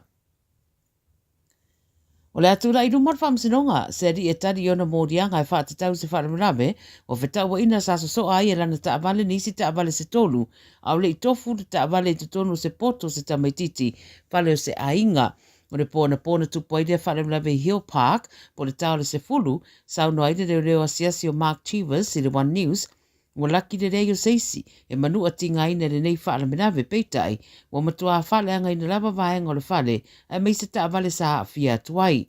O le avata avale o whita ua ina e tolsu ni matausanga, ma o le soetura e whamsinonga i manukau, ta ua le ripoti sa whaasua awā. O le whamtaranga leo se manu e le tupu uma ia fianga, pe ana whaia le avata avale se isi wha i unga le nei. O se tatongi fau e lua sa pulu tā lawa a mata tatongi ina nei, pe a fia uru whale se tasi le Hamilton Gardens, ma wadia e mani whaasea. O le vaso nei fo e wha mamanu ai lea tatongi, a e rea au fiaitanga te au mau i le whae tū lea. O le anga i sa o le tatongi lea i nā tau e ta isfuruono tau sanga manunga atu e asia si atu i Hamilton. E whai tau miliona tangata e a whea lea tonga na au i tau sanga te tasi, ma o whaasea nisi wa tā wai, e tere tau sanga na umau wai Hamilton mo o lātou ainga. O se māsani au lātou ainga o le anga i le Hamilton Gardens i le aso ki wisi masi. Mo leo tōna nofo nei Hamilton, peitai, o loo wha o pēr lea māsani. Peitai la a tōnu e le tō mawhai na ave umare ainga o na o leo le a tatongi, mai whaisi taunga tau le tupe tatongi mo le ainga a toa. Whai mai le pūlenga o lea no fuanga e mana mafo i whina ngalo whaaria o le awa siasi matua oi. Peitai, e eile vaenga te tauna vase eile leina. Mai tala whea ngai foi o na o fua na o tangata o Hamilton o i la tauia o lo te tongi ina rates mō le whaanga ioia o le tonga la au. I se ripoti le so le News Talk said bi o ta wā i o le tausanga fau o fua toi wha ua waifai ngā malanga wha wa malo mai wai kato. Ta wai le ripoti le Jetstar lea o lato whaturanga nisi ala wa fau e malanga ai mai Hamilton i sini au stadia wha pe foi mara Gold Coast a mata le Masino Uni. Taru mai le rua awhese puru rua re to iei lawa ni whai ngā malanga mai rea ai rea ngā iatu i Australia pei tai o rea la ua toe whaturanga. Sao noai mara ofisa sira na marawa ale rei Hamilton Mark Morgan e tā ua tele nei fuafuanga. O whae roi fo ele Jetstar ma seisi ala wa au whai ngā malanga o fuafua mai Dunedin i le Gold Coast. O se urua i whai ngā malanga wha malola wha pea mai Otago o le a whaia mai talu mai le rua awhe lua se fulu.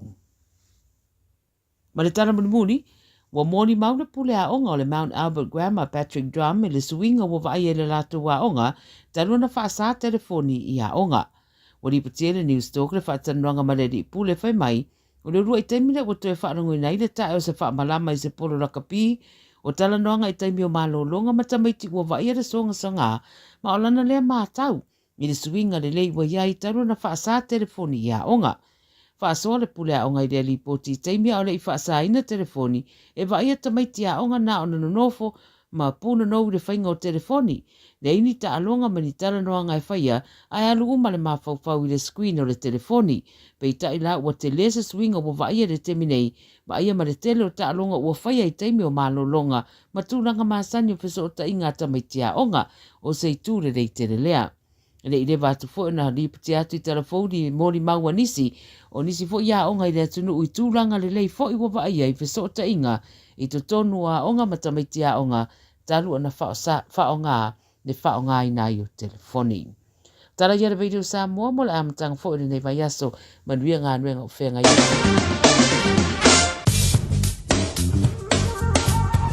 E whatalo whato lau tala le nei o le tau mule so ma le aso atai au. Winga le tau mule so e ufitia le langi i au e mamawhati munga mai ono iai whai te tili le awa uli. E Whaasolo ina lelei winga le tauanga i atu le afiafi. E angi mai matangi mai mātu o le atunu whaatupula ia le malo sosavili mai sauti sisifo i le po. O le vevela whaamauina mo le aso e se fulu ono tikeri a o le malulu e se fulu tikeri. O le angoto le la i le afiafiana nei i le se fulu tolu minute te aile i tu lae ono. O le aso atai au e maatele ina lelei winga o le tau se i vanga na ai nai timu to ulu le tai au atai au. E angi malo si mai matangi mai le tu sisifo le atunu whaasolo ina angi mani mai savili mai le tu saute i le afiafi. O le vevela whaamauina mo le aso atai au se fulu whati keri ma le malulu e fitu tikeri. E o soa ele la i le toi fasu tolu minute le tu lai fitu le tai au ma e ngoto i fo le se fulu wha minute te ai le tu lai ono i le afiafi. O lau tala le nao le tau mo le so ma le aso atai au.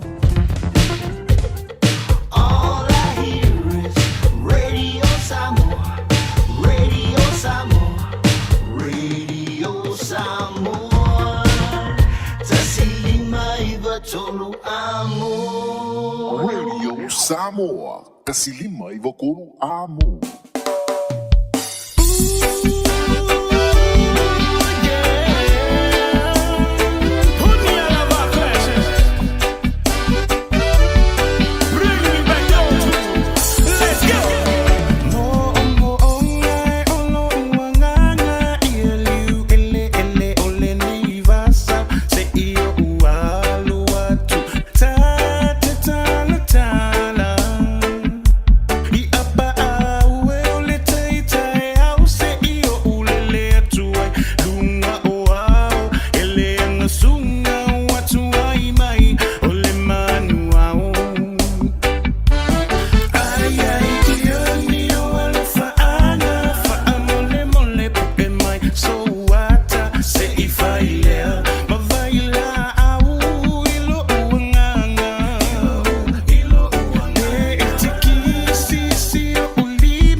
So whakamalea le sunga ia puni po la whianga ia pesta puni le rivaenga la o le mo onga o lo wanga stasi whantunga tuai a le puni ala va le o se fulu tasi mala whamiru to bata e nile into line tonu e whamaloa tui matui whantalo whantui le rivaenga la so pa whio levu tai ma to mai e misa le tu wai o a onga ale whanau whamalo tui antu tuman tua langa tui leo awe ta vale le sanga i antu e piki mai le whanau a onga i le tu wai o a onga malo te wai tia mai o tau ea mai lea onga le ria so sa ea onga po le da sa e nofo i le whale ea le lei whamautu spa tono le ta vale sui le ofua onga pe antu nu i le whale faisau koma faisau me ai sauri mai tātou polokalame o whai waina ole polokalame o silma tali mo o tole whanau le amatanga o le rei whai viaso i tua ilongo tono le tātou sei te manumalo ai se whai longa o saunia le whalakeke o le Fina's Delight se maua ien keke o aso whanau whai poiponga ma so se wha moe anga ilunga o le Facebook ta ilalo ia le PHINAS Delights NAS Delights ia ona e bai moa le ma e silsila i le tele malano noai o antau keke e se na iei lunga o le tātou Facebook le da o le ua se antu ua se fululua minute ua te ai nei le tonu so awane ngalo le tātou polokana mea antamiti a fo le tonu i le awa uli nei Afia maua sosa Omega ka Ia maloi moa Omega ka Sabale tau mofie Omega ka Fili mai loile Omega ka Omega Cars, lua selau Diabetes Drive i Manukau. Po le telefoni o iwa lua fitu 5 tasi lua. Susu mai Manukau ne Omega ka Umalole keisile Omega ka Radio Samoa.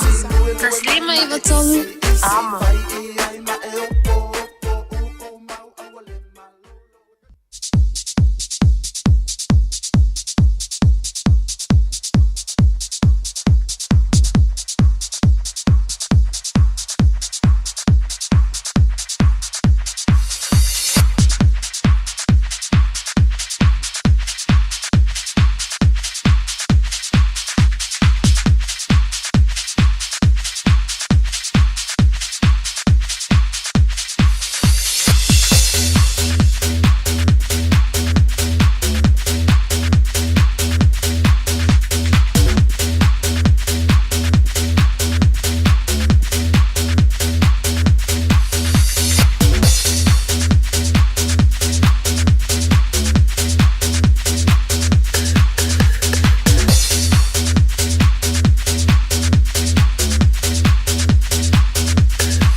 Fulu whamala fa midu te wate ai nei le tolu ia o tātou o me fo le teimi a si ai le tautua ma le o danga lea a le Tire World and Auto Limited whiwhilanga ngai le nei fo i vaenga o leso o le uwhatasi meile sunga ia Victor o le tautua ma le o danga a le tātou Tire World and Auto Limited i ona la lai lua was whamanatu mo i tātou whatalo whantu Victor ma lo danga lua ma lo whamalos se mobile ma lo to fa fo mo ni to da do le ma lo la bona sai ya ma lo foto wa ta lo sunga I fa ta lo fa foto pa yo sa mo pe pe na fa ma huta mai to no mo ta malawa ya ma lo la bona sai ma lo ta wa ta ya te to ale tanto tau fai fa ma lo la va Victor to mai tau tu pio nga ka de kasia o le ese man o lo suru wa Kalo fai ni so me lo ye ke si le fa ma I ma tu se man ia lele ia fai mau mai I le manto pito no e le kai mau se fulu oi ia e man lo no sa I la va lo fa nga singa se ia fa ta yo le mau le ting mi fo ia tau longo I pa ia mal malo le tanto to ia wa nai te le tanto fa to lo fa nga solo to na nga Victor ya sali ese man ya sai mal mata no fa aulo ya mata ki mata to pesine capex man tua tato pesini lo ono sene ono sene to sia pepe to sa ya mata oliva tasi wata la fa tasi ka ko tisoro tala fituono ya man tolo e per capex la pai a point ya scan tana tato falolo ya moro lo ono sene ya pa u pepe to ta vali ya mata man tolo ko kesi ole LPG ya iba kil kala man fento we feel lua so fitu tala te tongia ia matua faros wafa na tanumera tu fotona tato se ia te man maro se vata se lau tala ia te fatu mo fero sa il tato tope sindi ia swafa man malo mo leve aso o te efu fa tete ia oero fo famreina ia mo tatou vauta se lautala o lei vai aso ia nga me tatou farisinia ma tusi kasi li matolu istamaki road ia whaatinga matule te pore wai na tau fole full service sta vale lava transportation service tatou lifi lua inisi tole inisi maulunga o le pali lift o le lowing o le kosnoko whaapi ia matou ngata fole mo tatou pupas o winch pass mo tatou van whapit whatoa me nei matu wha matou le dau te atu te swani foi lea uti na wholo tabali i le tatou popesini whaapi matou le flares, canopy, roof racks, roof fail, LED lights, side step ia whale wha matou tonu ma whawhoro usa a whape ni me whale tomo tabali ia te olau nanga na tatou a wharisini ia i susani atu e te whale atiri ia lo sa i lunga la wala ngata whole tatou scan ia ngata le tatou scan na whapea ni me o tabalo whale tonu a te ua whatanainga ua lusi le pao a las le pao tabali a ngala tatou scan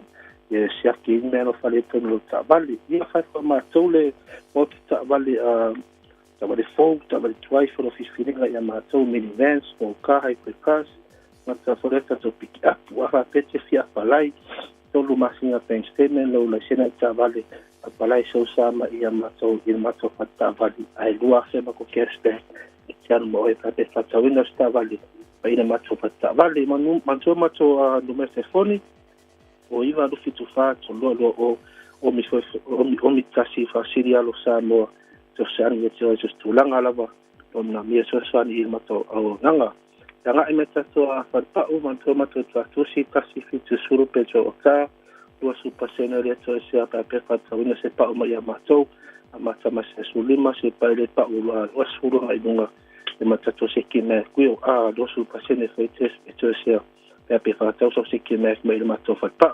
tato se kime e a mata mase sulima se pa le lo suru ai dunga se fa na malota vale fa tau so se kime so se lango la so se sai so mo ia matou i tato fa pa a fa pet fia palai tu aso masani lava todo masinga pensteme se sena utavali ai lua sutala pelo de matala foi te tonga ya solo mate to pa mo tato fo vidi po tato stilis ma martas a matama se stotasi to lua to todo to lima ya tato pa la po mo tato fo vidi lo mo tato fa ngata fo lea o tato we alignment a fa tino ko matoro we alignment i tato pa po tato farisinia patino la we alignment ya matou ha pe fa tau po fa ta vale furi le we alignment furi so pa ni ya matou ya ta vale ne be aso to la stima le ato to vale fo fa pe ne to si sta vale como fie ya mo da to tele pa di ma pe mena la va ole va ya so mo tato to la stima vale no fo le ato to va pe fie ta tanga isu mai tala no mo e piki so ta vale ma i ta to fa ta vale ya ta dia matou si pay after pay le pay with code matua so valu masina ite suita to finance o malava le fanga temene ia matou ia fa pena te wa fia palai me masani lava mantoro le sina ta vale tolu masinga penstement fa tau so sikina te fa tau ko ta vale ina matou fa ta vale me telefoni o iva do fitasi to tolu to o sidi galo samo so sani mo o se stulanga lo fa taise manu mon matou no o ia manu nga fere mara sunga netula lo uli Ja, van Pedaio, van jullie sunga ja Victor on le Tire World en Auto Limited periode van fungaan. Jij wel voor hier, maar fungaan jammer model la tu je maar lang voor. Awale long po jullie lo topa ia ma lo toma van. Lo luce follow maar even weer toe te hele tol. Tasilima Ivatolu Amo Radio Samoa. Ja, only Fatalofa in die Adelaide Australia. Ja, toen nee, ik denk ja zo ja toen. Fatalofa en toen hele toina. Ja, Peter Stowers, ja, posilo met toe of Peter, maar Leva so kan ko vala li Peter. Ja, jalosia. Ja, o mai o ila winu mango o fala au le riva ngolaso. Lang jy leo te Steve maar inga lema to mai dai Australia i le pitolo o Canberra. Ja, maar Shelly Mali to Sam Ripley o le fa just me for le tanto to le riva ngola wo li tomaiti. Ja, o fa ma wo to fusi pa to no le ta vale. Maar na to no ile fale sui le vala onga paisi na ko ma fai sau mea ai sound mai mo tātou po la kala me Fesili Matali e tu e longo tono le se sa o pe se tu uma tu ngo tono le se e fai e le aso Farina o le fai ngo le nei va yasu ya ai away ki fai e fu le siu ke ko ka me na tu po le pisa ai Solela susulu mai ma o mana tuai la usamoa le nu'u o te nofo ai pe fa'a pe fea na ngalo atu oi leva ai Samoa o le penina o te fia fia i ai o solela susulu mai ma o mana tuai la Samoa le nu'u o te nofo ai pe fa'a pe fea na ngalo atu oi leva ai Samoa o le penina o te fia fia i ai Hangi mai se matangi e momoli atu ai Samoa matalasi Angi mai se matangi e momoli atu ai alofa ila Samoa matalasi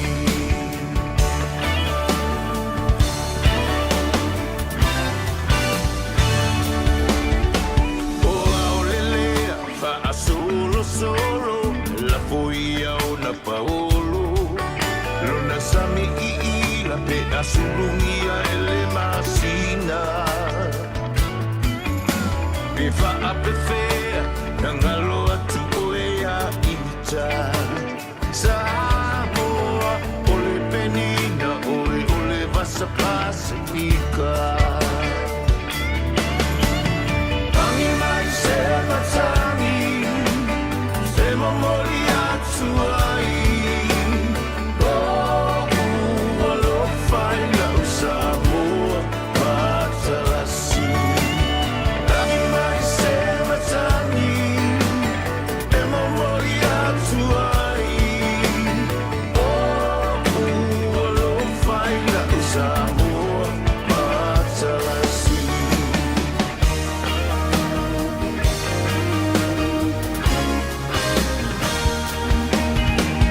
Matsangofie le afi pe asa vali Lona la lele ma folinga e filanua i Pe fa'a pe fea na ngalo atu olo wingoa Samoa o le penina oe o le vasa loloa Angi mai se matangi e momoli atu ai alofa ila Samoa matalasi Angi mai se matangi e momoli atu ai alofa ila Samoa matalasi Hangi mai se matangi e momoli atu ai alofa ila Samoa matalasi Hangi mai se matangi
Tasi le minuta wa te eni le afo le tolu fa talo fa toi lo le fana wa unga le tu wa unga le ria sunga fua talo fa ta maiti fa talo fa tu fo I mantua e le ngatoi leo a be ta vale le nanga I anto piki mai o tolu fana wi le unga e a mai le unga le ria sunga fua le to maiti ya le le ole na wan talantu ia le le na fo I em fa yona e fa noi mua ona e vala mai le e le va pe lo ngofo e kangor ke le fongi wa me nga e le fia foi lo tama po lo tidai te o lo kango for ke fongi e fa no i mo ona e wala mai le tanto no mera masani tolu fitu tasi lima i tolu fitu tasi lima i tolu i le tanto no mera masani e wala au mai o tole fa na o le fo i vai nga o le oli ya o le fisili mo ali to mai o le taimi le nei o le e sa le talo tu sa o mai sa mo ale au te mai ta ia sa mo le manusina o ila le au le ta alu le manusina i le taimi le nei sa mo i le malai o le apia pa kali to mai si e lunga zo me le tani o le tanto sili na ona e wala au mai ele tolu fitu tasi lima i wato o ile au sa o ile au le ta alu le taimi aldi i sa mo male au le afu manusina te lunga la zo me le tani o ne wala au mai lola ile tolu fitu tasi lima i tolu na utala anto mo tole fa na il riva en oleo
Valley na le sunga ya tunai mati a Junior Vailua malapese le a Anto e elefani o yo Tony Tominchi lo foi taule a e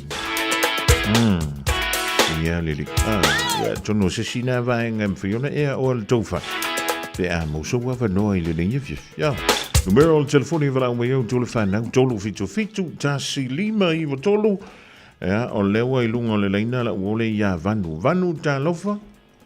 Alofa. Ia, o a mai oi. Mo fa sai. Sai anu lea onga vanu. Io e? Io. Ia, o ala to misa vile onga le ia songa fua vanu. Ja. O anto misa vile onga ile ne ia so. Ja, fa ia ma fa ka kusi. Mako ka aloma ma. Male malisi mea. Male me. Male maps. Ah, tai ma naya. Ngau mala lunch le nga vile onga livan. Io e. Ole alo lunch la po ale na vile au. Nga ave ile mo male alaisa. Le pesati. Ia. Le male moli.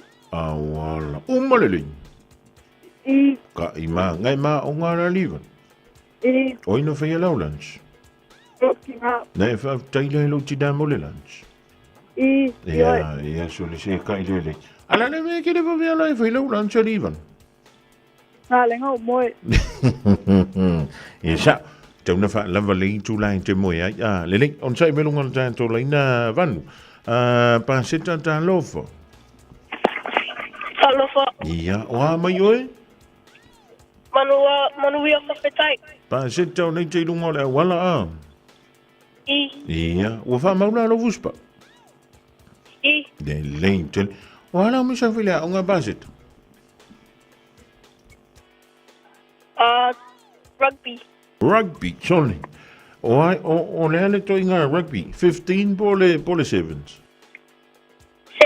Sevens. Oi, sorry. Ia, o ina total.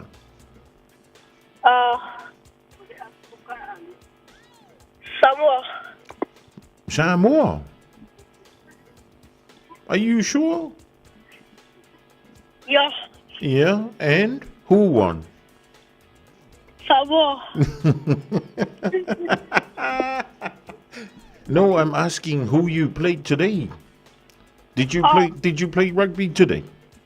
Yeah. Yeah, and who did you play against? My friends. Your friends. Aha. So who scored a try? Me. You. How many times? 4 times. 4 times. Wow. What about your friends? 1 time. 1 time. Man, you must be good at rugby then, Basita? Yeah. Uh-huh. Are you fast? Yeah. Very good. Good to have you on the program. Tanto ona ya Basita. Lesi tanto wala talofa? Talofa. Yeah, o mai oe? Talofa pesai. Oi fu loingo. Mekairi. Mekairi sole. Sa la unga mekairi. Eoli. Yeah, o ala tu mi sa vila unga nia so. Pesai kusia ha. Tusi an. O ako waka nga sa kusi a mekairi. Ati. O ato lea? Kusi. O ato. Kusi. O lea ato le tusi. Pusi. O yo le pusi. O iso le ka fiola. Ia. O lea la lango le pusi. Ena. O iso le. Ta ile le tele o. Ele le isau tusi atu. E feo lolo ka I maa ngaia. Ia, le le. Ono sa I mai la I me kairi lunga le tanto leina. O le fisili. O le taimine. O la enta alo ia le afo. Le aua Samoa. Le manusina. Malisi au ngai le malai o le Apia Park. Eoi. Na inte mo e lunga o le Facebook. I le kaimi ala ngai. O le fisili. O i langa o le au le enta alo le taimine. Ma le manusina. Po le au tamaita I Samoa. Ya, tanto o ia vanu. Ioe. O ai le ta alo te mine I mala manusina wa mole.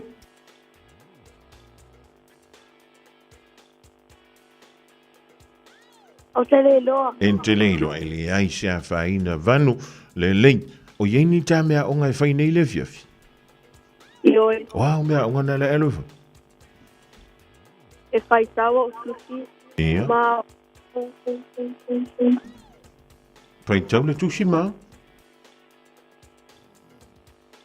Mau ia la o mat. Ma o lau me sa. O le we fa yel time Steve. Ioi. O le ale nu mera na o ye. Fululua. Se fulu ma le lua. Se fulu lua fa tele as fulu lua o fia. Te lau fast fumat pa. Se lau fa as fulu ma le fa. Se lau fa vai as fulu lua o fia. Fululua. Ia, se lau posini. Le fa tai tele le vala mai vanu. Ia manuia le ia fiafi tanto to filo e fu se so mumu au ke pot pe sa pe se. Le wo yelo ngo tanto se. Paseta oina ta alo ma le manusina va ma le mole.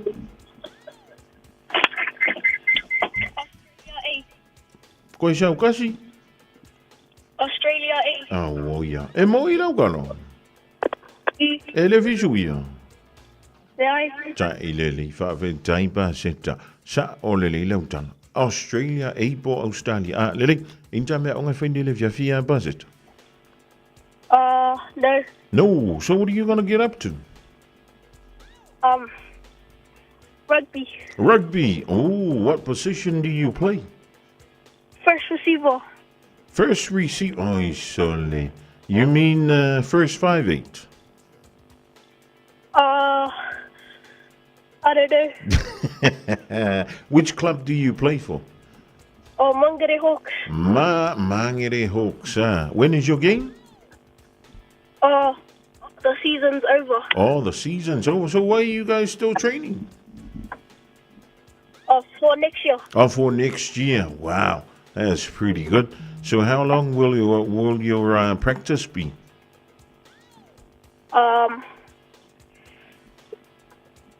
Half an hour, 1 hour, 2 hours?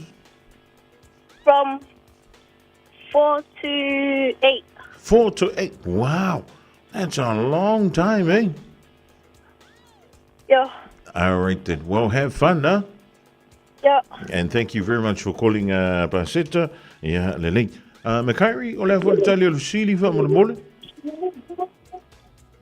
Australia. Australia. O e matamata talong. Lea, ia, nae al wantu ilunga o le Facebook ale Manusina 15. Facebook ale Manusina 15. Na ia ilunga al tanto la koi kikia umarkalonga pe umalawa koe ongo mingu kenga koe. Ai whau te tele wala o mai me kairi e inta me aonga e whai? Ioi. Ia, o ao me aonga ngala whai? 54. Aha, ia, lele. Make sure you do it. Me kairi. Ia, lele. Whau te tele wala o mai alo whantu mo oe welo.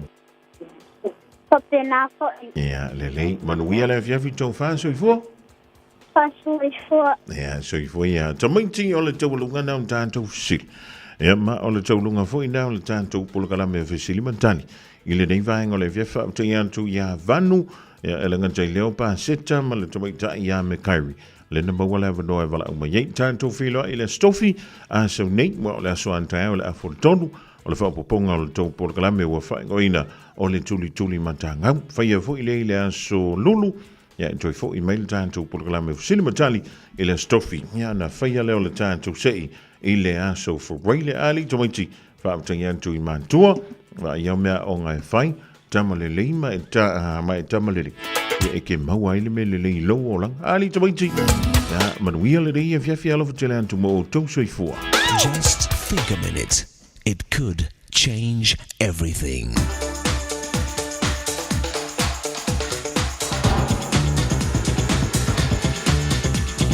Think a minute. There's a true story a man told of when he was a young teenager.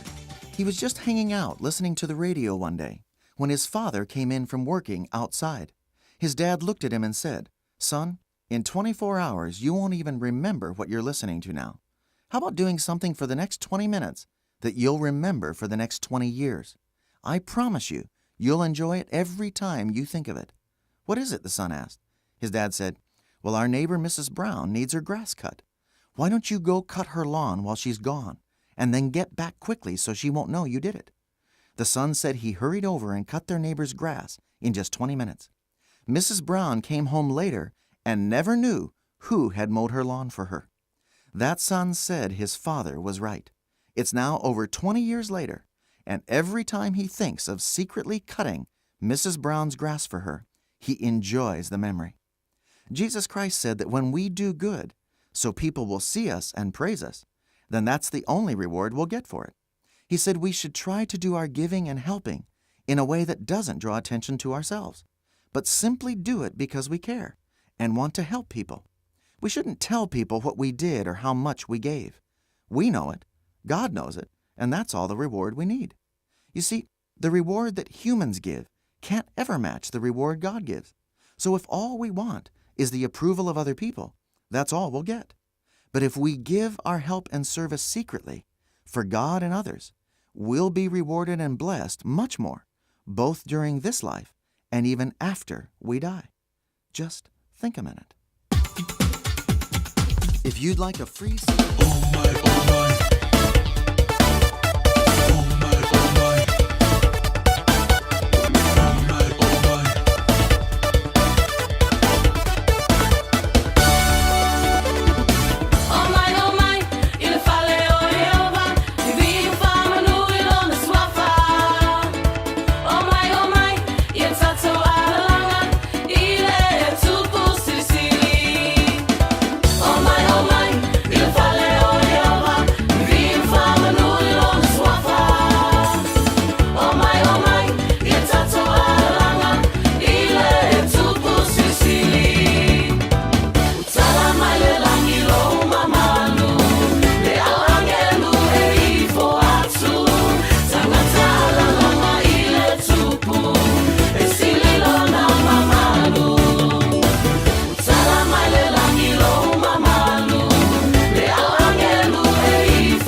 Sufungmali now everlasting praise so mai o mai tolunga toile polkalamina o le think a minute il rifo ivang o le fiafi tolunga toile polkalamina silimatali mole fanau se ia ulia ia le stofi a so nei lo toiva minuton tale o le tula e fa tale fa abudan tutala mai au sedalia pe ona te pena mai ilfel to ia Miriam la la toa pomari e vol timdia le vadoa tanto tensia toile totua mala udanga le DJ Cell. Ja, mi se foi le talo fa voucher a wala wale a longo puieli o lo topa ia malo o to malu fi fela ganga ma wala do en tolo do to ile fionga ya le pepe tala ilene wala udanga le DJ Cell va tala va to le pepe malo ga lui malo le foi wala am tango le rifo i vai so fo alo le fa malo singa wanga mato ne vai aso Tenga fonga mua. Fa filo ya tu i pa angale tato po kalame ya fa malu mai fo pinga le tau. Fiu va ile la ne ya so fonga mua ya ta tonga nga po ye fo ya fe awa nga to nga tau pa pene. Sa o le lava oi.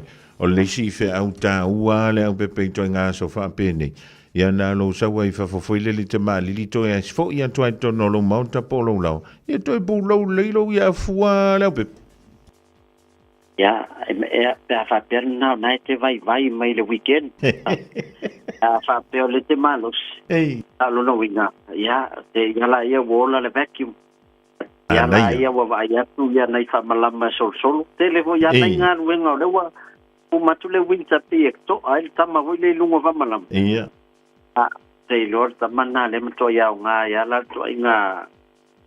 Na le nei ya nga le foi na vai atulenta alo malta to mansina. Ia.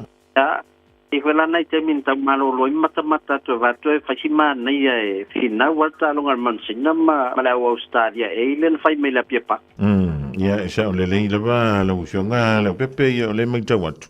Ya o le wa pi mala ba ngo ku sa er ka longa te mini ya le mai tawat tu le pi ma na uta isu fitu. Ya ta ilo e langa o ena te mata sa o TV ya le pepe.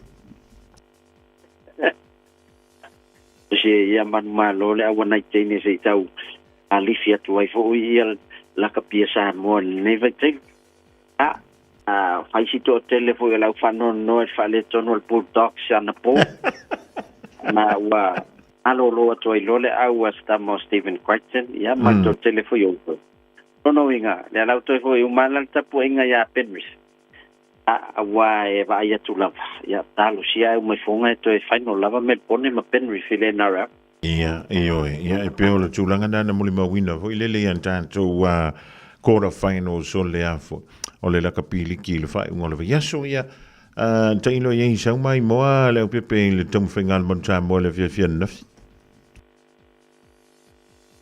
le e pauan mea e tate vai atu o le te leo isi tamanta alo i tālonga le apia pak ia ele i tā alo tālonga i fiti ia o nisin tā alo i fiti ia wo o me talonga ya pani le ta alo no winga e fa ya le o fa pe o matoa to le squat o lo fa unga tato coach ya I ona fu la availability o tama vale mai ta watch ya e tato numero se fulua te ancho le lua ya le sa ta alo me le o vai kato la tu talonga le fai polasto nai fa le squat te ancho le lua talonga na wa kato ma Hawke's Bay o matuai man nai alan ta alole I talonga le mani faina o le ta alo ni New Zealand le o mo se no e ta alo I talonga le me Japan ai ona o konkalate fo yo le ITM le ma fai ona release to foi tama ya ono ile mo e foi falawa mal pata ne ye foi uso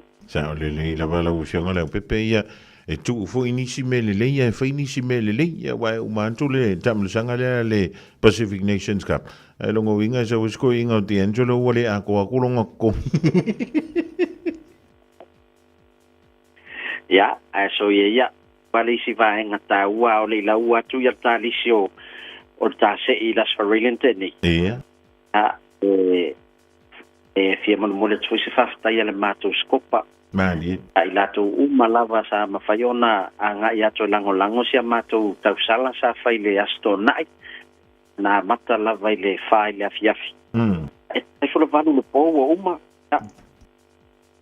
le lava ia nai wo anga fo yo asosi taitasi ya o lo mato feo sosia I ko New Zealand nei te mama nai tina mato ya me se foi sunga I fa tenga na awa ya fa tai tele I lo to lofa fa aftai I lo to ma au I foa I seleni sa ma fai ona ba ai le po ya yo to sang ya ya le to fo ye la ngor fa aftai tele lava ya I basenga tai tasi uma sa ma fai ona fai la to sala e mai al nafia ya wo fia uma te tarsia sa le foi stam faingal mato committee wa foi soto fonga tau mafa ya o fa fianga foi ya sa faiona wai mai ya nai fa nau foi o skopa mai le Waikato University whaia lātou siva, sa whai foi le lātou tau sala. Foi ona mai le lātou sosoani mo le atoe whaftai tele i le sunga le Prestene, me se la sosi ia ale Samoa Waikato University. O tūlanga nana ia whaleo atoe whaftai tele lava se umanu, ia po lau tainga punga mua fo. Ia whamue se mātou skopo wha umai foi wha au mutiu tolu nei tau sanga. O le tūlanga i le tātou se i o la surveillance nei, si tātou tapapi Samoa na whamanuia ina. O isi a tātou whailonga e lua, ia o i nātou na whaongale klik Excel a foi tupe a ngai tonga, pe nā foi fiti. O whanongolongo martanga te o na ina numera lea o lua tasi, o valuono fitu lima wha. Ia o ele sa la foi ina le topa pa nga ai le numera fitu lua wha tasi lima o tasi, o le topa sa e whatau o malfalo loa, ma e la foi ina le fitu lua wha tasi lima o tasi, o ele wa e manu malo, le isi a tātou price lima se lau tāla New Zealand. Ia mao le atam whai e vili atu oe ina ia e sau nunu neva ia so pefa pete no whai o kilani. Mai so ID, ia ma se ipo e lelo wata, tu watu lau lima se lau yo lima. Ia e whai o whafo atu au kilani te ia, ia, talo e taona e tango e emaili mai lau ID, ia ma confirm tu langana, ma mai malau account number. On whai leo na deposit sao atu, ia le lima se lau tono le tau account. Moi latou Australia, tasi for tatou entry Australia na whamanueina. Le tau fui sa tau whaloloa, whaatau le whaloloa. Le numera le sa whaonga e la foi top up o le o wha, o li matolu, o tolu tasi whaamalu. La foi top up i sa mo le numera fitu lua fitu. Wha o, ia ma umpai e foi, na maua le lima se lautala Australia, ma le atam whai atu foi, ia pionga ia suao, ma leu so ia Chris, le tātou staff na i Australia, so tai atu oe, ma whao o atu lau lima se lautala Australia. O isi tātou prices e lua mo Australia, o le top up na lafo online a ngai tonga, na foi o le se leni na lafo i Papua New Guinea, e manu malo le isi tātou lima se lau, ia, leo o toi amata foi, entry so le tātou whapitoa, nei vai aso, ia, o le asfabraile foi le vai aso nei o le awhapiana toi whai ele tātou sei luna tolu, ia, o le tātou whapitoa le wā mata, ai se fulu vai aso i o le whatinoi nai, moi la tau olo i whia whai koi whaatau mo nei ai ngai Samoa, o lo mwhai ona whaongar tātou tālo whavauta, te alu online i le tātou website, pacific40.com, mawhai leo na lafo le vata a nga i whalo loe tono ukolum sa vai a i whotu ai ngai Samoa e tau nuu lo le text o le vata le latu telefoni na na i whaafali le whalo loa ia mawhai lo le latu whaatau a fwoi mwhai na tongere pilio le vai e ngat na ia o le cash power mo na i ai ngai Samoa ia whaatai tele a whungamua le avanoa le nefiafi ia mo se whapuponga fwoi po kalami ma le so ai sa ako mna fionga ya le atawa ile aso ataeu ia tātou whapeia o le whaile whiaunga i le lipule o le tautomla unanga a le DJ Sao le te maua i le olua tasi 5 tolu whawha olua tasi 5 tolu whawha tolo noa i le whiaunga nā ia le o pepe tā la i lene Radio Samoa tasi 5 tolu Radio Samoa. Tasilima tu. Ua tale fa Samoa o le tautua le una mo o e mai le au uliana le la se o le mai le ni vaenga o le fiafi se ngana ya ua le tala fiaunga i lau mai tu mai e poto le tautai e le taimi e sasi ai ia lana vai o le fionga ia pestampo o le fionga ia le ia antaua severe ya leo le antuk mafutai ma le sunga fo ya Isaac Paunga se o lia le tau fitu i le fiafiana nei mangalo i so leo i lo titi fritama tai antua le tuolo so i fuama le mantua la antao to i filo i lunga o pea mga lunga lor ea manu malo le manusina i le Australia ai e lua se fulu i le se fulu ma le fitu ia le so esa replay ke maka fua i le ngiva hengo le fiafi ia lofa tele antu manatua o tofu ala au so i fuama ia manui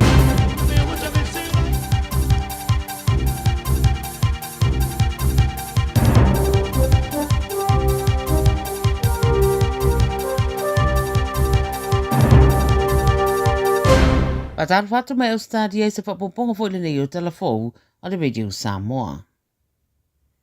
E whaitau piliona le wa fola le awha alu I fale e taungo o fie e le whainga malo le whetawale ai leo tangata umo o fie iai. O le whaamtaranga lea mai le 7 News I le so, whai mai o le vaenga mua o le whaatupenga po le funding o le anga isa o lawa I porkala me le Housing Australia Future Fund ma le National Housing Accord e ki li vai le sidia ma le se fulutolua fe fitu se lau o fale fau e whainga o fio na ngā whatia e le atunu atoa. Ngā luenga mo le fausia o le fast food paseno ia fale, o fuafua whatau nu I te tonu le tausanga whale tupere nei, ma sauno ai le panemio Anthony Albanese, o nei por kalame sauni ai fale, o loo mana o mia ele to tele, fale ma whaio na ngā whatia, ma whapea foi se tūlanga na o la nea ia. Whai lo fo ele malo o isi alato fuafuanga o le help to build ma le build to rent, o loo te ena le pātia le Liberals, National ma le Green. Whawaweatu le whare mai se tangata na lipatia na la vea se pasi la I titi po le minibus I whafuane o le malaiwa lele whawa malo I sini. Pai mai di po te fitusu lima tausanga o le tamamatua na savadiane I Departure Plaza po le te o le afore ono I le tai au ala vea ai. Na tong fitia I le no whanga paramedics ma avea I roa I le whare mai St. George e tinga ina. Wa amata so enga leo le no whanga na tupai le whanau o le ave pasi wa ave le ofisa o leo mascot moso suenga a wa maita wina foi mare poloko le awala I le vaenga leo lo tapunia a o whaatino ai suenga. Vai mai e whaitu lana whaatari se ta mai ono se furuiva tausanga mo le taawale le whanamai ina wapa uilo na whale le tu se sae o melepone ma maliwa I lava. O ripotia e le 9 News o ro ilo nei e le Ambulance Victoria le mataupule nei mana mafua anga le maliwa le tamalea. Whai mai na tupu foi I se taimi o lo to tele ile o whainga ruenga le taawale le whanamai o lo avea somai. Whai mai isi whamtalanga o le ripoti na taunu ulava se tamalea le whanamai peitai o whai se tuai. Na mua wala awelo na tua oira taawale le whanamai le lua le waveao ina ua whaalongo ina le wala awane le tamamo se peso soani. A wa whao o wha mai senga le Ambulance Victoria I le ainga o le wafia ma wha inua o lo whaia nei le ilo ilonga I le matau pule nei ia po le atonu le tūlanga na tūlai mai. E to luo wha maani ele maari riu na ua tifa ese se taawale le SUV mai le ana tele matofu I se a lia I le tua oio New South Wales ma Queensland I le wha ai unga le vaiaso. Wala wana I e so soani wha vavave le tu I saute o le taulanga o Mungindi I le vaveao le asana nafi, whai mai na maua e nisi o woa I la tau sai le taawale le na ua toe fo iane na ua leilo mai le taawale le awala, tau mo whai ai e whesosoani iai. Nā rawe ina mai eise tama e lua sultolu tausanga, mai lea taawale ma aveatu I le whare mai I se tūlanga tinga ina. Na maua I totono le taawale tino mariri ua se ri ima se tama tai, pe ama le tai lua sultolu tausanga na mātutua ina ua avene I runga le taawale I le awa uri ana nafi. Lo wha a wau suenga, saundi ai masari pote tu watu I le coroner. O lo sue nei leo I sini le bevesi le na tula I mai le vau le au tapua I le Bulldogs ma le Sea Eagles na ave ai se tangata I le wharamai. Whai mai le 9 News o lo oiro le rei le au sue reo ata o le ave singa I to tonu se lifi le Accor Stadium le fia na nafi. Wai mai oro wa ia videos le tau mwhaiato se tasi official o taalonga e tau fia le bevesi. Ma wala awai roa ma leo. Ma watu ai leo se di e ruasu riva tau sanga wa whamanu aria. Ma ave ai roa I le whanemai Concord mō tong fitinga. O le iseri e tolu su tau sanga mai Queen Acre na whamanu aria foi ai le I fia whaia sana whamtaranga e tu sa le bevesi. O taro sanga nei leo I nisi si la fia ni whamtaranga I ni mata upu ia vavi fesota iane ai maise nisi sa ono pu e ina ni video o lea fusu anga. Ia o tala nā le Radio Samoa mo le amatanga fo ele nei vai aso mo fo I se whapoponga tai au manuia ngā ruenga o whenga iai soifua. Radio Samoa. Taslima